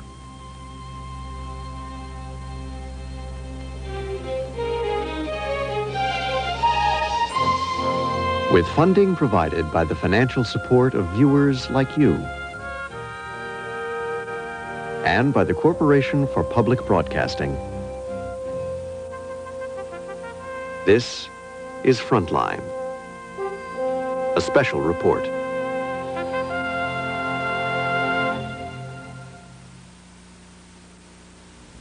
Good evening, I'm Hodding Carter. On this dark night, there is only more grim news to report.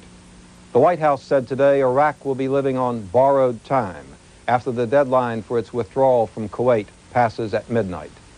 Iraq said the furnaces of hell await America and its allies in the Gulf. At dawn this morning, the President of the United States was seen walking alone on the White House grounds.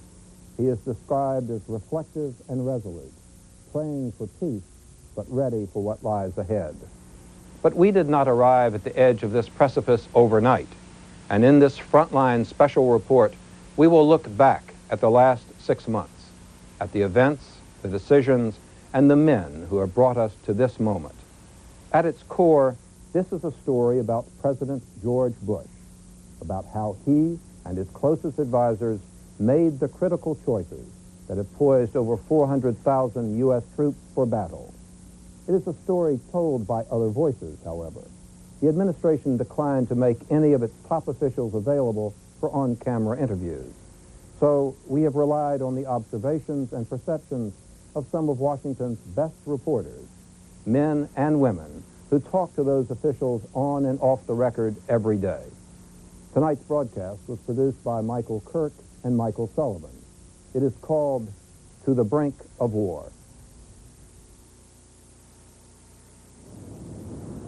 July 17th, 1990, a Tuesday. It was hot in the Capitol. The U.S. Senate was passing a textile import bill.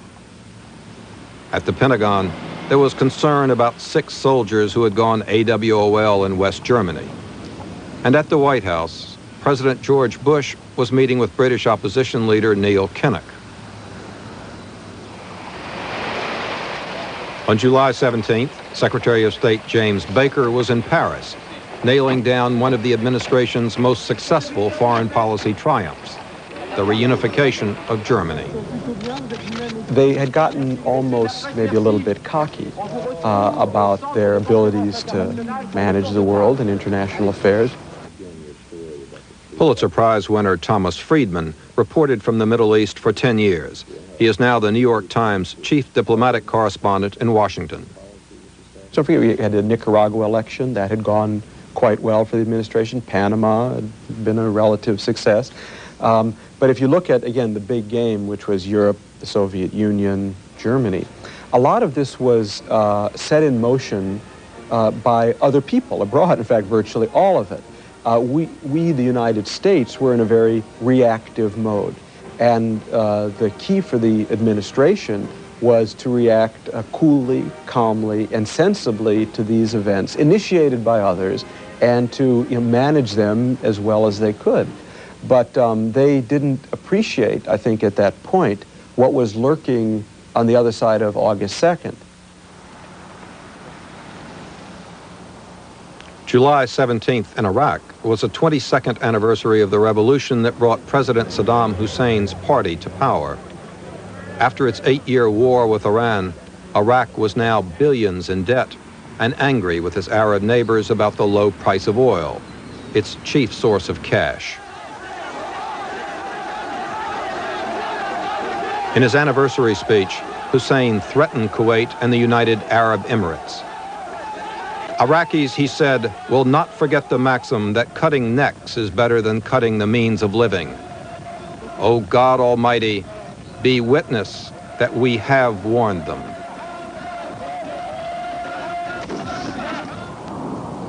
In the United States, the speech seemed to pass almost unnoticed. When pressed for a response, the State Department spokesman avoided any criticism of Iraq. I think they saw him as his earlier administration saw him, as a thug and a bully in a neighborhood of thugs and bullies, but our thug and our bully. That basically this guy had been, this is how he was perceived, as a bulwark against these wild, crazy, and uncontrolled Iranians. And as long as we can keep him reasonably under control, and better to have a dialogue with him as opposed to shutting him off. Basically, we can control him.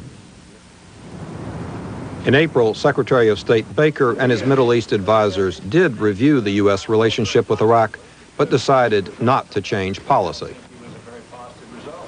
It was just not really high on anyone's radar screen. Obviously, it was percolating through the bureaucracy, but no one saw it as a fuse that could blow up the whole world. On July 23rd, a week after his speech in Baghdad, Saddam Hussein moved from threats to action and began massing troops on the Kuwait border. 30,000 troops became 100,000 a week later. On July 25th, April Glaspie, the U.S. ambassador to Iraq, was summoned to meet with Saddam Hussein in Baghdad. According to an Iraqi transcript, Hussein harangued the ambassador about his dispute with Kuwait over the price of oil. Ambassador Glaspie told Hussein, "The president personally wants to deepen the relationship with Iraq."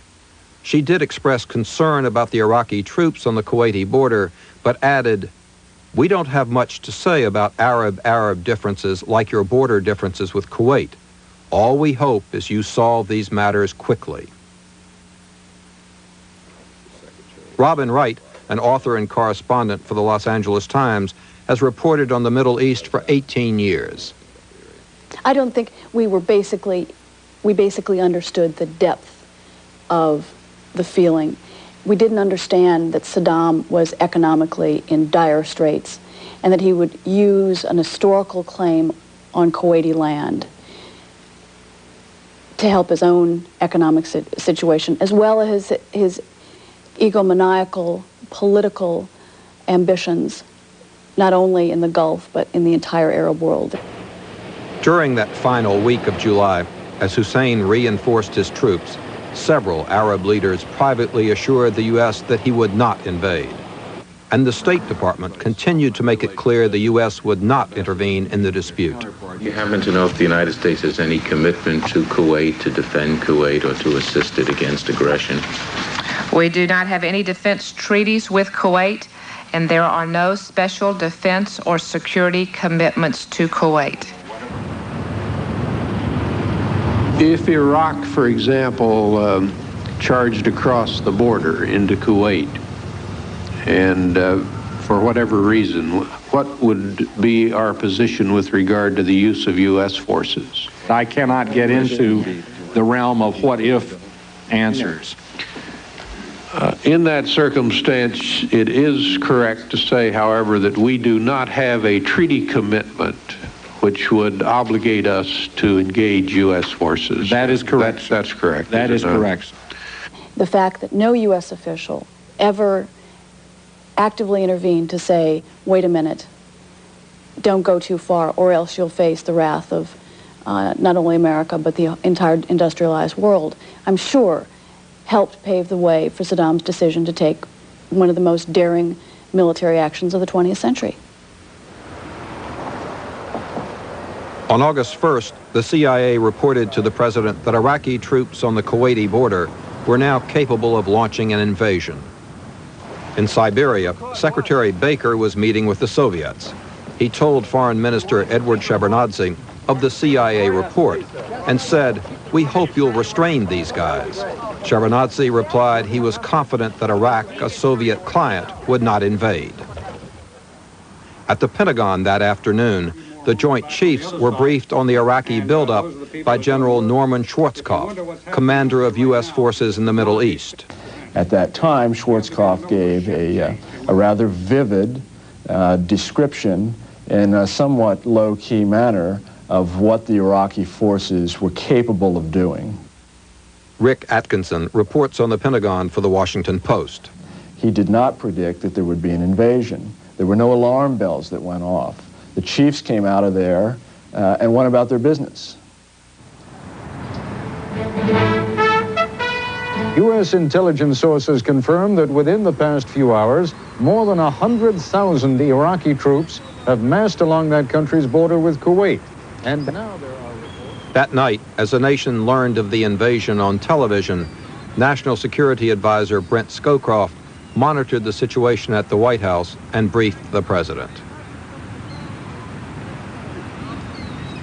The following morning, the president comes into the Oval Office at about 5:40 in the morning, actually stops an aide in the hall and asks what's going on, begins to read the newspapers. Ann McDaniel is White House correspondent for Newsweek magazine. And then the day's meetings begin on what they're going to do. Bush makes his first public announcement during that day. But not contemplating such action. You're not contemplating any intervention? I'm not contemplating such action, and I, again, would not discuss it if I were. That morning, the president flew to Aspen, Colorado, for a previously scheduled speech and a meeting with Prime Minister Margaret Thatcher. She encourages him to, quote-unquote, draw the line in the sand, to send military forces to Saudi Arabia, not only to protect Saudi Arabia, but to let Saddam know that if he attacks Saudi Arabia, he'll be attacking the United States as well and its allies. You cannot have a situation where one country marches in and takes over another country, which is a member of the United Nations. I think Mrs. Thatcher appealed to something that's nascent in Bush, but Mrs. Thatcher helped draw it out, which is this World War II vision of standing up to the bully. Evan Thomas is the Washington bureau chief for Newsweek. The Hitler analogy, all of this resonates from Mrs. Thatcher. She's a walking female imitation of Winston Churchill, and she uses that Churchillian rhetoric. And I'm quite sure that in her conversations with Bush, she sounded quite Churchillian, and it was a dose that he needed. It appealed to something that was already in him, but I think it did stiffen his spine.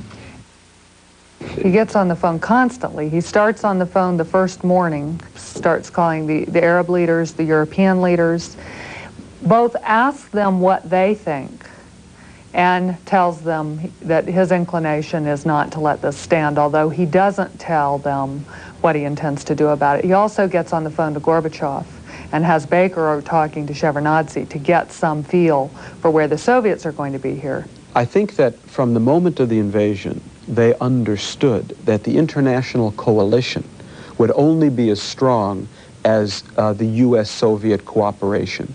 That if the Europeans saw the Soviets going in another direction, they would have come to Washington and said, geez, we'd love to be with you, but if you and the Soviets can't agree, you know, I mean, we're going to sit this one out. In Moscow, less than 48 hours after the invasion of Kuwait, the United States and the Soviet Union issued an unprecedented joint statement condemning Iraq. The Soviet Union and the United States, as members of the United Nations Security Council, consider it important that the Council promptly and decisively condemn the brutal and illegal invasion of Kuwait by Iraqi military forces. On Friday, August 3rd, the CIA reported to the president that Iraqi troops and tanks were rolling toward the Saudi Arabian border, and that Hussein could be planning an invasion of that strategic U.S. ally, which has 25% of the world's oil reserves. At 5 o'clock on Friday, he for the first time really sits down with his national security staff and talks with them about what are the options, what can we do here. That's the meeting where Colin Powell tells the president, we have to let Saddam Hussein know that if he invades Saudi Arabia, he'll be attacking the United States. And to do that, we have to send thousands of troops to the desert. By most accounts, when the president left for his retreat at Camp David Friday night, he had already decided to put American forces into Saudi Arabia. And the next morning, he gathered his key advisors to discuss the military options. There are basically 5 people who are making the decisions: Cheney, Powell, Scowcroft, Baker, and President Bush. It's a very tight circle. The person setting the agenda is Bush, and the driving force, the most hawkish voice, is Bush's. And he's not getting strong disagreements from his advisors. They're basically acquiescing and then figuring out, okay, how do we accomplish this? I don't know if there was of any substantial naysaying or anyone who stood up and said, wait a minute, what are we getting ourselves into here? What are the long-term ramifications of this? Are we prepared for a bloody, months-long war that's going to cost us thousands of casualties? Is Kuwait worth it? The next day, when the president returned to the White House, he would not talk about his military plans, but he made his strongest and clearest statement yet on his attitude toward the invasion. This will not stand. This will not stand, this aggression against Kuwait. I've got to go. I have to go to work. I got to go to work. A day later, President Bush ordered the first of a planned 200,000 American troops to the Gulf. The mission he gave the military was to defend Saudi Arabia and deter further Iraqi aggression. It said nothing about driving Iraq out of Kuwait. But the military guys, like everyone else, watch CNN and television, and they saw the president say this will not stand. There was a disconnect, as it were, between the stated objective militarily and the president's apparent political agenda, a puzzlement over whether the two eventually were going to marry up. On August 8th, in one of the president's rare speeches from the Oval Office, he announced his decision to send American troops to the Gulf, emphasizing that the action was defensive and that he was banking on sanctions to force Hussein from Kuwait. That the United States will do its part to see that these sanctions are effective and to induce Iraq to withdraw without delay from Kuwait.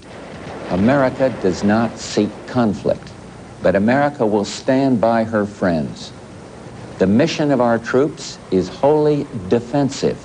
If history teaches us anything, it is that we must resist aggression or it will destroy our freedoms. Thank you, and God bless the United States of America. Saddam Hussein's invasion of Kuwait surprised President Bush. It surprised most of the world, in fact. But perhaps equally surprising was the swiftness and certainty with which George Bush responded, by ordering the biggest U.S. military deployment since the Vietnam War. This from a president whose watchwords in foreign policy had been prudence and caution. But perhaps we shouldn't have been surprised at all. 50 years ago, George Bush was a student at the elite Phillips Academy at Andover, Massachusetts. In June 1940, the month Paris fell to Hitler, Henry Stimson, soon to be FDR's Secretary of War, came to talk to the students. He's a 16-year-old schoolboy sitting there under the elm trees, and this revered figure that stands up at a time when America is essentially isolationist, trying to avoid the war in Europe, and he says, it's your obligation to stand up to the bully, to face down the bully, to protect small countries when they're rolled over by bad guys like Hitler. That had to have had an impact on Bush, and one bit of evidence that it did is, a couple of years later, as soon as he graduates, he's off to war. In 1942, while most of his classmates were going on to college, 18-year-old George Bush became the youngest pilot in the U.S. Navy. He flew 58 missions in the Pacific until his plane was shot down in 1944. At Yale after the war, Bush's longtime friend, former Congressman Thomas Ashley, heard firsthand about what happened that day. The Japanese anti-aircraft, I think probably a 20 millimeter, caught him just in the rear of, just behind the pilot's compartment, killing his crewman and a very dear boyhood friend who was the third person in the plane. War is not an abstraction for George Bush. No, not at all. He saw it firsthand, he saw it real, and he was in a plane that was blown apart, parachuted, was picked up by an American submarine, served on that submarine. So this wasn't movie stuff, this was real stuff. Clearly he was forged by a really searing experience early in his life, and it left him with a powerful lesson that you have to go to war for what you believe in.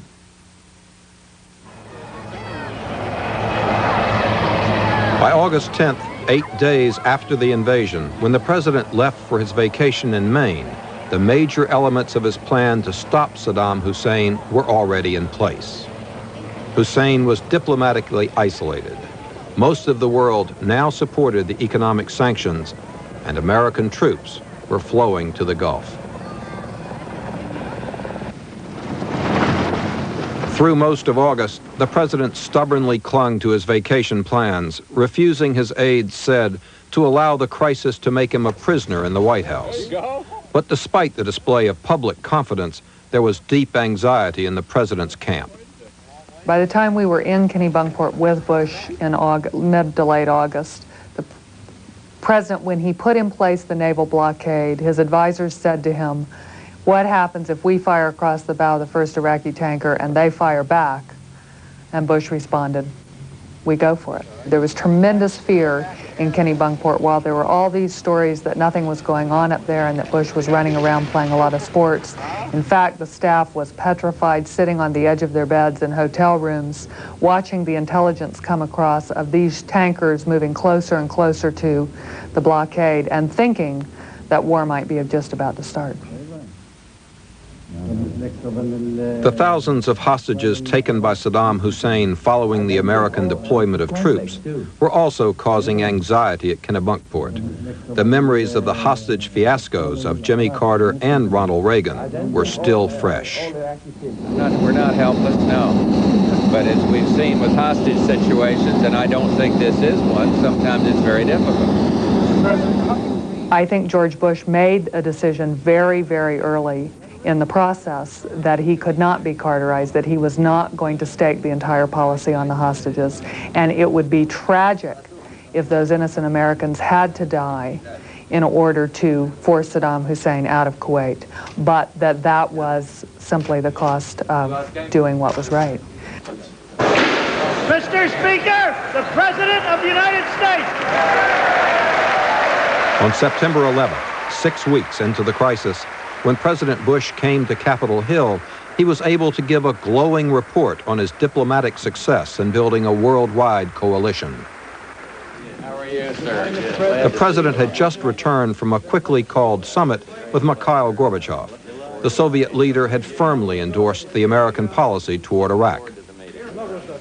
Because of that Soviet support, the U.S., for the first time since the Korean War, was willing and able to use the United Nations to organize world support against aggression. In the first 5 weeks of the crisis, the Security Council had adopted 5 tough resolutions against Iraq. This is not, as Saddam Hussein would have it, the United States against Iraq. It is Iraq against the world. But there was very broad support in Congress, and I was one of those. And in fact, I know very few people who were not in favor of protecting Saudi Arabia and warning Saddam Hussein that further attack would lead to conflict with the United States. Thank you, good night, and God bless the United States of America. But the president paid a price for these early successes. Reversing a firm U.S. policy, he proposed that in return for Egypt's political and military support, its $6.7 billion debt be forgiven. And the administration had also drawn Syrian President Hafez al-Assad into the alliance against Hussein. Before the crisis, Syria had been condemned by the U.S. as a terrorist state for harboring men like Ahmed Jibril, suspected in the bombing of Pan Am Flight 103. It was hotly debated within the inner circle about whether Baker should go to Damascus, and if he did, to what extent in general the United States should be embracing Syria. There was certainly one school within the State Department and the administration in general that said we will undermine the legitimacy of our international coalition if we begin embracing people like Hafez Assad. And that how can we be speaking about a new world order and defending the principle of non-aggression when we have as one of our key partners a man who leveled one of his own towns, Hama, and killed 20,000 of his own people. So that was one argument. The other school countered that, look, it's only one issue here now, and that's who wins and who loses. And if Hafez Assad can help us win, then we're going to bring him in. We're going to sup with the devil as long as we can win. The president, of course, came down on that side. It can be logically inferred that the president was really, I think, the most enthusiastic proponent of the need to bring in anybody who's going to help us win. But Saddam Hussein met the America-led alliance head-on and raised the ante, putting 360,000 troops into place by the end of September, and they were digging in deep along the Saudi border. Despite his isolation, it appeared Saddam Hussein was not planning to budge from Kuwait. In October, the Gulf crisis entered its 3rd month, a month in which the administration would rethink its strategy as George Bush's troubles began to build. Monday, October 8th. In Jerusalem, Israeli police opened fire on Palestinian stone throwers at the Temple Mount in the Old City. 21 Palestinians were killed. Fearing the incident could destroy the coalition of Arab countries arrayed against Saddam Hussein, the U.S. took the unusual step of backing a UN Security Council resolution condemning Israel for the killings. Suddenly, the whole focus on Iraq gets shifted to the Israeli-Palestinian conflict. And you have a period of weeks there where the focus is lost, and at the same time, a dawning awareness that Saddam Hussein isn't really very impressed with these sanctions. I'd seen several senior officials at the time, one of whom, very senior official, who said to me, you know, it's a lot easier to see how we got into this and how we get out of it. From the CIA, the president was hearing good news and bad news about the impact of economic sanctions. The bad news, the Iraqis would be able to feed themselves for a long time. The good news, virtually all of Iraq's imports and exports had been cut off.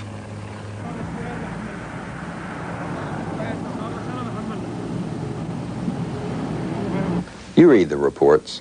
Do the reports tell you the sanctions are working? I don't think there's any doubt about it. They are having a tremendous effect on the Iraqi economy.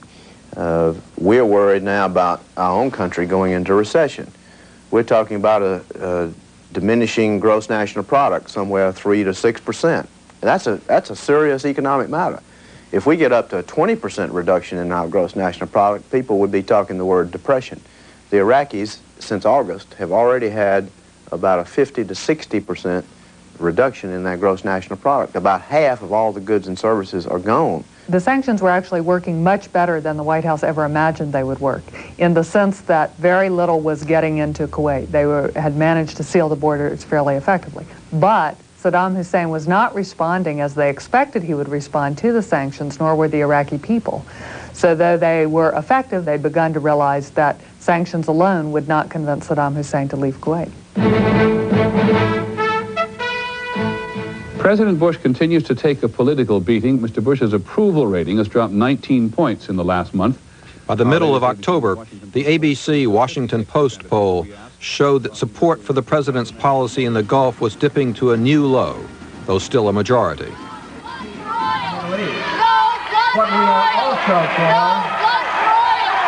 The next day, opponents of his Gulf policy confronted the president at a campaign rally in Iowa. And that weekend saw the first organized nationwide anti-war marches of the Gulf crisis. Do you think Saddam Hussein looks at us and says, paper tiger? I think Saddam Hussein looks at the United States and its recent military record, Vietnam, Beirut, and says this is a country that is not prepared to take the course, that public pressure, anti-war fervor will grow and will eventually force the U.S. to back down. I think the administration was beginning to feel at that point they were getting messages back from third parties that Saddam Hussein just did not treat this seriously. He was willing to wait the economic sanctions out. He believed he could split the coalition. He believed the American public would never support any military conflict. And George Bush's problem, and I think they recognized that, was that in a game of chicken with Saddam Hussein, Bush had no credibility. That here you had a guy, you know, prep school, Andover, Yale, Skull and Bones, you know, UN, trying to convince Al Capone that he was tougher than he was. And it wasn't working. Certainly wasn't working through sanctions. One of the things we don't know is what was going on in George Bush's head in the middle of October. But what we do know is that beginning in October, there was serious thought given to what would you do if the president orders us to go on the offensive. On October 23rd, the chairman of the Joint Chiefs, Colin Powell, met in Saudi Arabia with the head of American forces, General Schwarzkopf. One of the things that they talked about specifically is what would you need, Norm, for a decisive force. Decisive force, it's an important phrase, if you were ordered to expel forcibly Iraq from Kuwait. At the same time, the president apparently came to a decision around the 24th of October that he wanted to provide the offensive capability. Over the weekend, Powell and the Joint Chiefs put together their plan for an offensive force, a plan that would more than double the U.S. troops to 430,000. On Tuesday, October 30th, President Bush met with the congressional leadership. He did not mention he was planning a dramatic buildup of forces. The same day, Powell and Defense Secretary Cheney briefed the president on the Pentagon plan. The president apparently took it all in, and on the 31st, Halloween, Wednesday, decided at that time that, yes, indeed, he was going to add Phase 2, and that the decision would be held secret till after the election, which it was. It stayed secret for 8 days. At the same time, President Bush sent Secretary of State Baker on a round of talks with U.S. supporters to lobby for a new Security Council resolution authorizing the use of force to drive Hussein from Kuwait. On November 8th, Baker met with Shevardnadze and Mikhail Gorbachev at the Soviet president's dacha outside Moscow. These three men all essentially talked themselves into the idea that at this time, unless Saddam Hussein is faced with two choices and two choices only. Stay in Kuwait and die, leave and live. He's really not going to be moved. But one of the points that Gorbachev made to Baker was that if we're going to go for this resolution, you've got to understand, President Bush has to understand, that if you authorize the use of force by the UN, then you got to be ready to use that force if Saddam doesn't actually leave by January 15th or by whatever the deadline is. And he looked Baker in the eye and said, are you really ready to use that force if this guy calls your bluff? And Baker said? Said yes. Yes, we're ready to use it. We understand, he said. Later that same day, the president announced his decision to more than double the U.S. forces.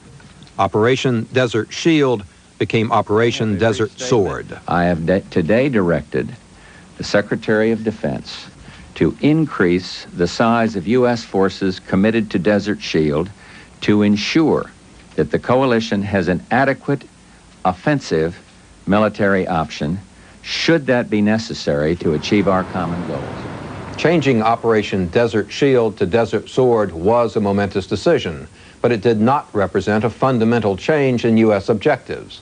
From the beginning, the president had said Saddam Hussein must leave Kuwait, but he had now changed his mind about what it would take to force him out. Despite his enormous success in convincing the world to stand against Iraq, President Bush believed he had failed to convince the one man who counted, Saddam Hussein. In secret, the president had decided that only the threat of all-out war would convince Hussein to withdraw, and he was now gambling that by sending more troops, by making his threat credible, he would never have to deliver on it.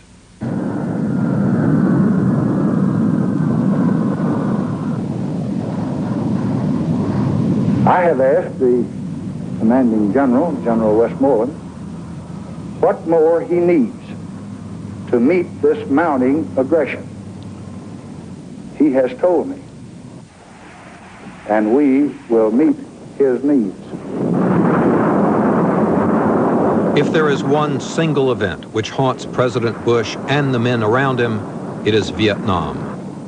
The whole desire to do this quickly, all out, to not be slowly sucked into something incrementally, that is the central lesson of Vietnam. And they say that they've learned it. They all refer to Vietnam. Much more. Bush very specifically said to the chiefs, don't give me another Vietnam. Supporting them strongly. He has said publicly, this will not be another Vietnam. We are not in the... Powell came of the generation of young officers who were in Vietnam. And to a man, I would say, they share the belief that the conventional wisdom, as it were, that the gradualism of Vietnam was a bad thing, that it cost us many lives. To avoid the quagmire, the best thing to do is to hit them with everything you got right away. That's clearly the strategy, this doctrine of overwhelming force that has been driving phase 2 of the deployment. They also are concerned because the American public remembers Vietnam. It is the war in many Americans' minds, and so the White House feels it has to differentiate the situation. It has to convince the people in order to win support that this will not be another Vietnam. 10, 15, 20,000 kids coming back to this country in body bags. And I think the president has a real obligation here to explain why liberating Kuwait is in our vital interest. That is... On Capitol Hill, where support for the president's policy had been strong through the first 3 months of the Gulf crisis, the surprise announcement that he was doubling the U.S. troops drew immediate reaction. If George Bush wants his presidency to die in the Arabian desert, he can get his wish. The president effectively is thumbing his nose at Congress. He's really gearing up. I think that in many ways, Bush was contemptuous of Congress and didn't take them seriously enough, that he was politically inattentive to Congress. And the greatest proof of that is that he didn't tell Sam Nunn, who was the chairman of the Armed Services Committee and the most powerful voice on these matters in Congress, that he was doubling our troop strength until 30 minutes before he announced it to the public. That was a mistake. I did not know it until about an hour before, and of course, the first thing I said was, what does this do to our capability of letting the embargo have time to work? So that had a signal, a very strong signal to me that the Bush strategy number one, that is the embargo being the main vehicle to get Iraq out of Kuwait, with the military forces being there to deter, defend, and enforce the embargo. That mission had fundamentally changed. The sanction policy was not going to be given time to work. When Sam Nunn raises questions about military preparedness, or Sam Nunn says that he thinks that sanctions should work... Cokie Roberts reports on Congress for ABC and National Public Radio. Members of Congress respond differently than if someone who is traditionally perceived as a liberal, anti-militarist, raised the same questions. So by him raising these questions, it's raised them in a lot of people's minds. On November 14th, with talk in the air about a special session to debate the crisis, the president decided to meet congressional criticism head-on by inviting the leadership to the White House. There are some people at the table. Dick Gephardt suggests that we ought to let the economic sanctions go for 2 years. There's a lot of chuckling at the table as they realize that would be November 1992. So the president pulls out of his pocket a copy of the Constitution, and there is some debate back and forth about the powers of the presidency and the powers of the legislative branch. And Bush basically listens to it and then says, I've consulted you up until now. I will continue to consult you. Then Senator Boren says, well, I don't think there's any need for a special session. We've expressed our views. The others go, here, here. There's some clapping around the table, and they fold up and go home. Clear the shot. Wide now, clear the shot. In the Congress, what you mainly have is people who want it both ways. People who want to be able to say, we are for the president, we support his policy, we're against aggression, we're tough. But on the other hand, if everything goes bad, to be able to say, we told him so, we warned him, we have no fingerprints. Are you satisfied, Mr. Speaker? As a result of that meeting, I think Baker, Bush, and Scowcroft basically decided that they had to have a UN resolution authorizing force as much for their international coalition as for their domestic one. Their argument was, geez, if we can get the Ethiopians and the Finns to sign on to this, surely we can get Tom Foley and Bob Michael to sign on to it. So that was when the decision was really made to go for it.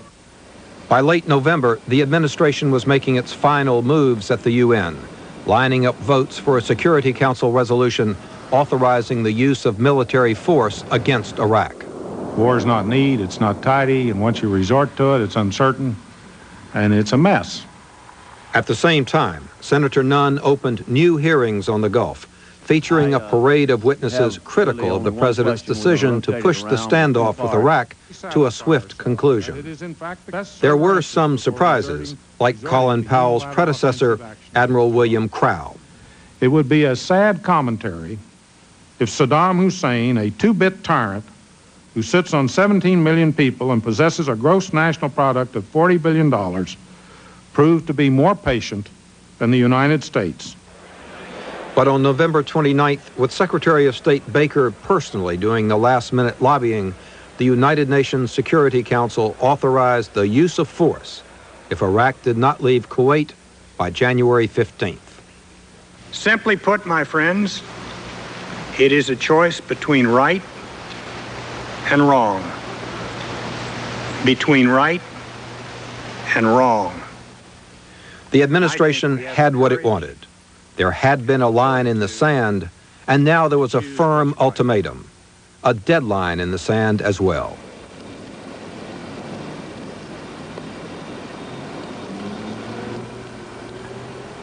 It had been nearly 30 years since a president had so deliberately taken the nation to the brink of war. In October of 1962, following the discovery of long-range Soviet missiles in Cuba, President John F. Kennedy called together a select group of his advisors who would meet in secret to decide how to answer the threat. Theodore Sorensen was one of them. There was diversity of opinion, there was diversity of background, there was debate within our group, and as a result of that debate and long discussion, opinions changed, and slowly a position was hammered out which the President stated in a television address to the nation, quite different from what his position might initially have been. Good evening, my fellow citizens. This government, as promised, has maintained the closest surveillance of the Soviet military buildup on the island of Cuba.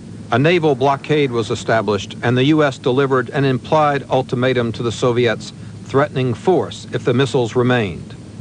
Then as now, the president had to convince one man. Even at the hottest moments of the Cuban Missile Crisis, we were engaged in a correspondence, sometimes public and sometimes private, with Khrushchev. And that turned out to be key to the peaceful resolution of the crisis in the end. Formal letters were exchanged between the two leaders, and diplomatic back channels were used as well. In a critical private conversation, the president's brother met with the Soviet ambassador and told him that if Khrushchev would back down, then later the U.S. would withdraw its obsolete missiles from Turkey. In the end, Khrushchev did remove the missiles from Cuba, and today, Sorensen says the key to that success was a kind of group the president had assembled to advise him. I would say it's important for the president to seek a diversity of advice and not simply to have cheerleaders who are unanimous in their views. Suppose the circle had been a lot smaller. Do you think the outcome would have been different? You know, Kennedy had two crises in Cuba. The first was called the Bay of Pigs, and that was a plan which was held very tightly within a very small group.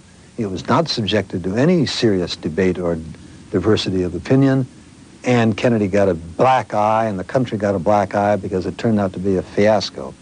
And he was determined the second time around to have a different procedure, to consult outsiders as well as insiders, career experts as well as political appointees, people of different views and judgments, and the result was much better. On November 30th, the day after the UN resolution authorizing force, President Bush invited the Iraqi foreign minister to Washington and offered to send Secretary Baker to Baghdad. I will suggest to Iraq's president that he receive the Secretary of State at a mutually convenient time between December 15th and January 15th of next year. The prime motivation of sending Baker on this mission was for domestic political reasons. The president wanted to be able to stand up and say, I've gone the extra mile to avert a war. But I don't think anyone really seriously believes that somehow this meeting is going to do it.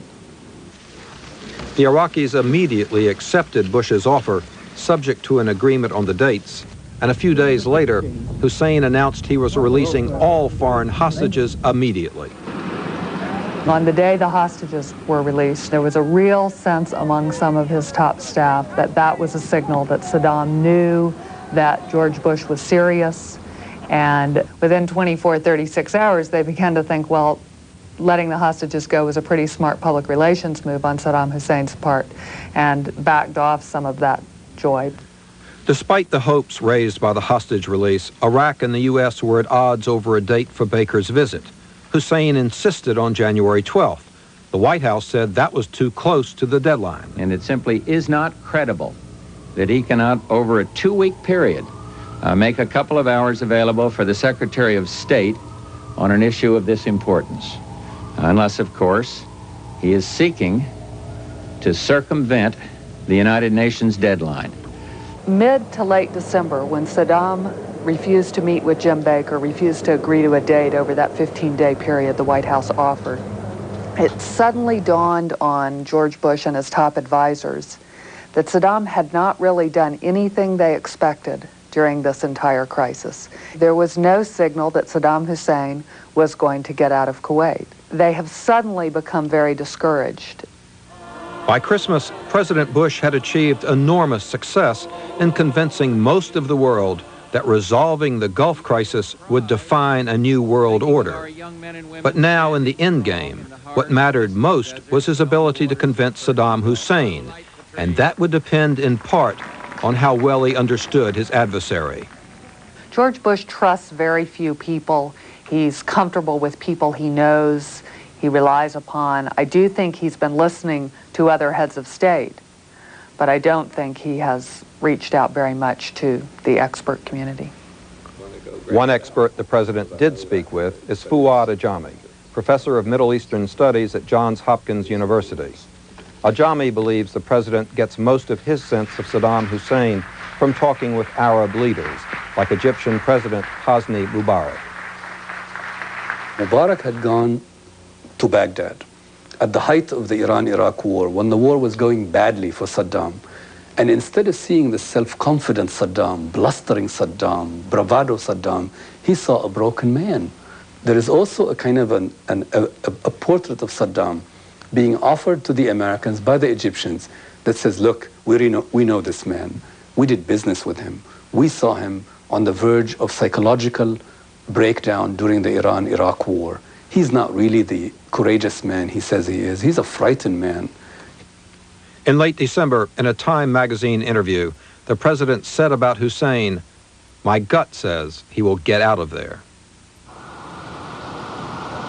Since the new year, for the first time, that very top people in the administration have begun musing about how they may have miscalculated, how they may have misread Saddam, that they may have applied Western values and a Western measurement to Saddam Hussein, who really, by all indications, does not think like the President of the United States. Something happened to the President personally, I think, during December and particularly the Christmas holidays. I think he had some quiet time, 12 days at Camp David. George Bush is not known for going any place and sitting still for 12 days. His staff was stunned that he could possibly go to the mountains and spend that much time. I think he came to grips himself with the fact that nothing had worked so far, that Saddam Hussein had not responded in any way, and on January 1st he came back and told his staff he had worked through this issue. In his mind, it was black and white, it was good and evil. He didn't want to go to war, but if he had to go to war, he was prepared to do it. As a new Congress convened, President Bush made a final offer for a meeting between Secretary Baker and Iraqi Foreign Minister Aziz. The president said he was willing to make one last attempt to go the extra mile for peace. In Geneva, the meetings lasted more than 6 hours, exceeding expectations and raising the hopes of many who did not know what was happening in the room. After the third session, which is the final session, the Secretary of State then calls the President again and basically gives him a very grim readout, tells him that Tariq Aziz wouldn't even accept the letter. Regrettably, ladies and gentlemen, I heard nothing today that, in over 6 hours, I heard nothing that suggested to me any Iraqi flexibility whatsoever on complying with the United Nations Security Council resolutions. Would Iraq agree to leave Kuwait and promised an international conference on the question of Palestine? I did not put it that way. Here we are listening to a 45-minute press conference after the Secretary of State of the United States had a 6 hours worth of meetings over there, and there was not one single sentence that has to relate to their willingness to get out of Kuwait. And I thought in his press conference he seemed edgy, nervous, impatient. He's clearly made his peace with going to war, and I don't think he wants to dither around much longer. I think he's ready to go, and he's fearful of a long, protracted, hand-wringing process both at home and abroad.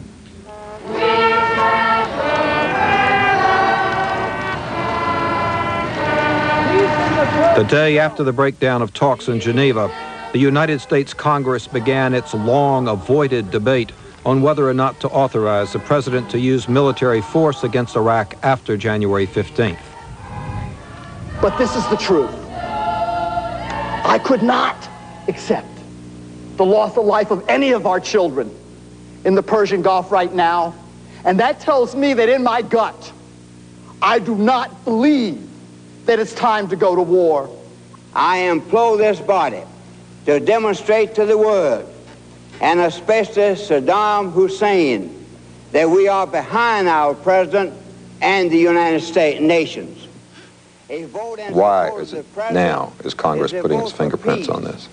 Because they were embarrassed not to. I think that there was a lot of pressure not to have a vote, not only from members of the Congress, but from the White House.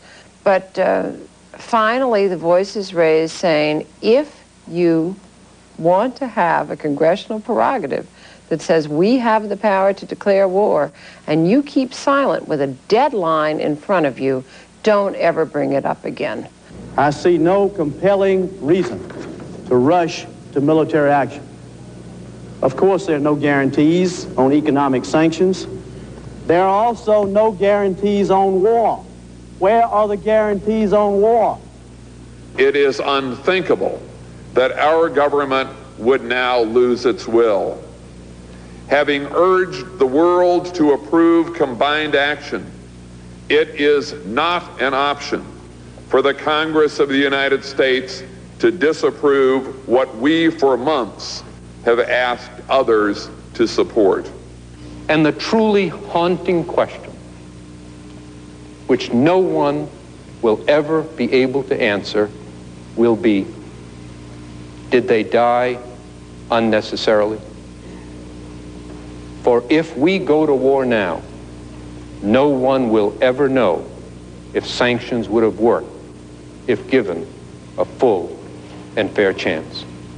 After 3 days of debate, the House and the Senate both adopted a resolution giving the president the authority to make war on Iraq. What the Congress did today was indeed historic, and I will conclude here by once again thanking them for coming to grips with the question, obviously thanking them for backing the position that is so strongly held by so many countries around the world. Thank you all very much.